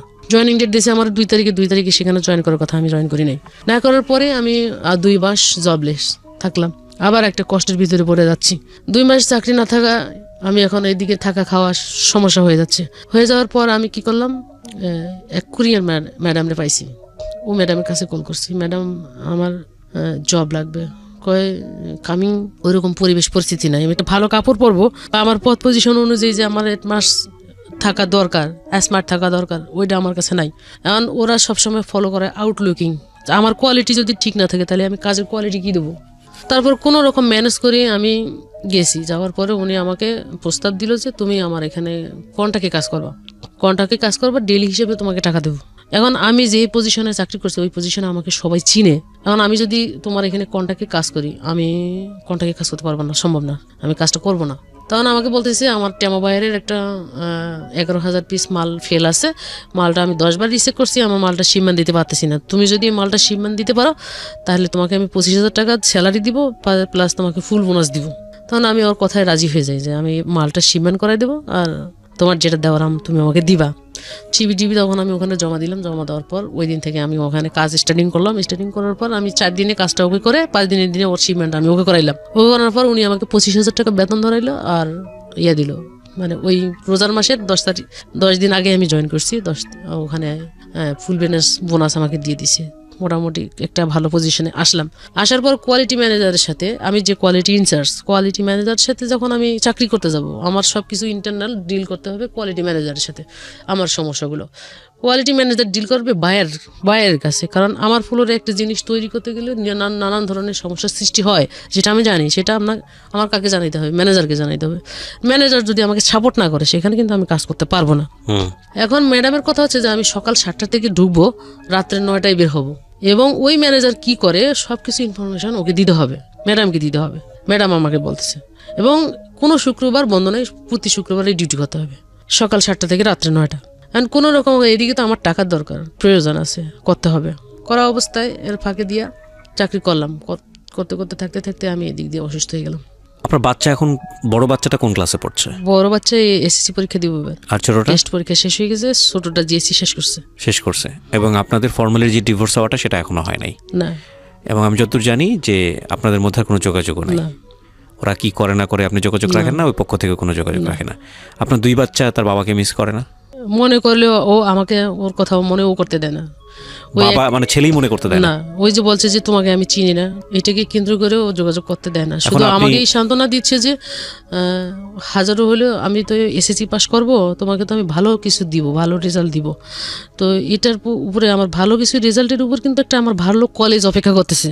যেহেতু ভালো কলেজে আমি যাব, তো আপাতত এখন 3 থেকে 4টা টিউশনই ধরে ফেলছে, মানে যাতে করে পড়াশোনা আপনার পাশাপাশি কিছু ইনকাম করে একটা কলেজের ব্যবস্থা করতে পারে। যে আমি 3-4টে টিউশনি ধরে ফেলছি, আমার টিউশনির বেতন প্রায় 3 থেকে 4,000 টাকা হবে, আমি আমারটা চালাই নিতে পারবো। তুমি শুধু কষ্ট করে ছোটটাকে একটু ধাক্কায় তুলে ফেলাও। কারণ আমি যে কষ্ট করে চাকরিটা করতে যাব, আমার শারীরিকভাবে আমি অন্য একটা সমস্যায় আছি। আচ্ছা, এখানে আরেকটা কথা বলি, সেটা হলো যে আপনি ডিভোর্স দেন না কেন আপনার হাজবেন্ডকে এত কিছুর পরেও? ডিভোর্স করি নাই যে আমার ছেলেপেলেরা বড় হচ্ছে, যদি কখনো কোনো সময় পিতৃ পরিচয়ের জন্য কেউ কিছু বলে, এটা তো বলতে পারবো যে আমার হাজব্যান্ড আছে, বা আমি ব্যতিক্রম চিন্তা ভাবনা কখনো করি নাই। যদি আমি কখনো করতে যাইতাম ব্যতিক্রম চিন্তা ভাবনা যে আমি আর একটা বিয়ে করব, তাহলে আপনি করতেনই, তাহলে এটা করতাম। যে বিয়ে করার চিন্তা ভাবনা কেন করি নাই, যে যাকে এত ভালোবেসে এক কাপড়ে যার কাছ থেকে পালাই চলে আসি, মানে নিজের ওর উপর ভরসা করে চ্যালেঞ্জ করে সংসার জীবনে ঝুঁকি নিছি, সে আমাকে ছেড়ে চলে গেছে। আমি আরেকজনের কাছে যাব, সে যে আমাকে ছেড়ে চলে যাবে না তার গ্যারান্টি আমি দিতে পারবো? আপনার লাইফের এখন পরিকল্পনা কি, এম কি, ভবিষ্যৎ পরিকল্পনা কি? ভবিষ্যৎ পরিকল্পনা হয়তো মানে একবার যদি এগোতে চাই যে আমি বিয়ে শাদী করবো, কিন্তু 2বার আমি পিছিয়ে আসি। এই জায়গাটা নয় বাদই দিলাম, এছাড়া থাকে না মানুষ, বেঁচে থাকি কেন আমরা? আপনার যদি বলি যে সুখের জায়গা কোনটা, মানে আস্থার জায়গাটা কোনটা, যে এই ভবিষ্যৎটা চিন্তা করে আপনি এখনো শক্তি পান, সেই জায়গাটা কোনটা? ভবিষ্যৎটা চিন্তা করি যে আমার শুধু ছেলে 2টোর উপর ভবিষ্যৎ চিন্তা করি, আর কিছু না, আর কোনো কিছু চিন্তা করার মতো কিছু নেই। নিজের পরিবারের, আমি এ পর্যন্ত যতজনের, আমার মা বাবা ভাই বোন স্বামী বন্ধু বান্ধব সব থেকে শুরু করে আমি কখনো কারো কোনো ক্ষতি করি নাই, বরং নিজের টাকা পয়সা শ্রম সব কিছু দিয়ে উপকার করছি। কিন্তু যখন আমি বিপদে পড়ছি, তাদের কাছে কল করছি, সবাই আমার থেকে সরে চলে গেছে। এটাই আমার থেকে জীবনে বড় দুঃখ এবং বড় কষ্ট। তো মনে হয় না যে সবচেয়ে কাছের মানুষ মা, সে থাকলো না, আপনি যদি বলেন ভাই, সেও নাই, তো রক্তের সম্পর্কের মানুষগুলোই তো আপনার কাছে থাকেনি, অত সেই ফ্যামিলিকে আপনি টেনে তোলার জন্য আপনি কি করেন নাই? সবই করছেন, সব করছি। তাহলে আপনার সন্তানরাও যদি বড় হয়ে আপনাকে কষ্টটা দেয়, তখন কি করবেন? এই যে কষ্ট ছাড়া তো এর থেকে আর বেশি কিছু নাই। এখন আমি কার উপর ডিপেন্ডেন্ট করে আর একটা জীবনের সাথে জড়াবো যে সে আমাকে ভালোবাসবে বা ভালোবাসা দিবে? আমি সত্যি বলতে আমি প্রকৃত ভালোবাসা আমি কারো থেকে পাই নাই। আমার ভিতর কাঁদে যে আমি একটা ভালো মানুষ পাবো বা কাউকে ভালোবাসবো, কেউ আমাকে আমার মতো করে ভালোবাসবে, এটার জন্য আমি খুব মিস করি। এখানে আজকের এই গল্পটা না, মানে 2 দিক থেকে খুব গুরুত্বপূর্ণ। একটা হচ্ছে যে একটা মেয়ে, আমাদের সমাজের একটা নারী কতটা ফাইট করে দেখেন, কন্যা থাকা অবস্থায়, জায়া থাকা অবস্থায় এবং জননী থাকা অবস্থায়। এই ভদ্রমহিলা রাইট নাও 36 ইয়ার্স, যদি ভুল না বলে থাকি, 36 বছরই তো বলেছিলেন প্রথম দিকে। 36 বছর বয়সে তার জীবনে পাওয়া বলতে কিছুই নাই এই দুইটা সন্তান ছাড়া। এবং এই দুটো সন্তানের, আমি যে বললাম না দুটো অ্যাঙ্গেলের গল্প আজকে, সেটা হচ্ছে যে আপনি নারীদেরকে কেন বেশি করে সম্মান করবেন সেটা জানা দরকার। এই মহিলাটা কিচ্ছু চায় না, কষ্ট করে শুধু রুটি রুজি দিয়ে তার দুটো সন্তানকে মানুষ করবে, সেখানেও কত প্রতিবন্ধকতা, এবং এই জন্য এদেরকে বেশি বেশি সম্মান করা উচিত। আর আরেকটা জায়গা, যে জায়গাটা হচ্ছে হলো এনার 2 সন্তান। এই 2 সন্তানকে আজকের এই গল্পটা, আমি জানি না আপনার সন্তানকে আপনি কখনো এগুলো বিস্তারিত বলেছেন, কখনো কাছে বসিয়ে বলা হয়েছে, সেই সুযোগটা পেয়েছেন? না, কখনো বলা বলি নাই। আমি শুধু বলছি যে তোমরা আমার কখনো কোনো বিষয়ে চিন্তা ভাবনা করবে না, তোমাদের পড়ালেখা তোমরা চালাই যাও, টাকা আমি যেভাবে আমার ভিক্ষা করা লাগলে করব, কাজ করতে হলে ডেইলি কাজ করা লাগলে কাজ করব, কাজ করে তোমাদের টাকা পয়সা রুজি করে আমি তোমাদের পড়ালেখা চালাবো। এই গল্পটা তোমাদের দুইজনের জন্য, বিশেষ করে তোমরা যে 2 ভাই আছো, তোমরা একটু মনোযোগ দিয়ে শুনো, কারণ with the name of almighty Allah, মানে আল্লাহ তো কাউকে ফেলে দেন না, সেই অর্থে বলছি আর কি, যে আল্লাহর পরে তোমরা হচ্ছে 2 জন, যেই 2 জনই হচ্ছে ওনার শেষ আশ্রয়স্থল। ওনার জীবনে যদি কোনো কারো কাছ থেকে যদি প্রত্যাশার কোনো কিছু বাকি থাকে, যে আমার এই 2 সন্তান, এই 2 সন্তানের কাছ থেকে অন্তত আমি আমৃত্যু ভালো ব্যবহার এক্সপেক্ট করি। সো এই গল্পটা আমার মনে হয় সাধারণ মানুষের যতটুকু শোনা প্রয়োজন, তার চেয়ে বেশি শোনা তোমাদের 2 জনের বেশি প্রয়োজন, যাতে করে তোমরা তোমার মার প্রতি মানে যথেষ্ট সম্মানের ব্যবহারটুকু করতে পারো। আমি অন্তর থেকে ধন্যবাদ জানাই, স্যালুট জানাই যে আপনি চট্টগ্রাম থেকে কষ্ট করে আজকে এখানে এসেছেন ঢাকার স্টুডিওতে। আপনি লাখ লাখ মানুষকে নিজের গল্পটা বললেন, এবং অনেক মানুষই আপনার এই গল্প দেখে কাঁদবে, অনেক মানুষই আপনার এই গল্প দেখে শিখবে, শুনবে। তারপরেও যদি একটু বলতে চাই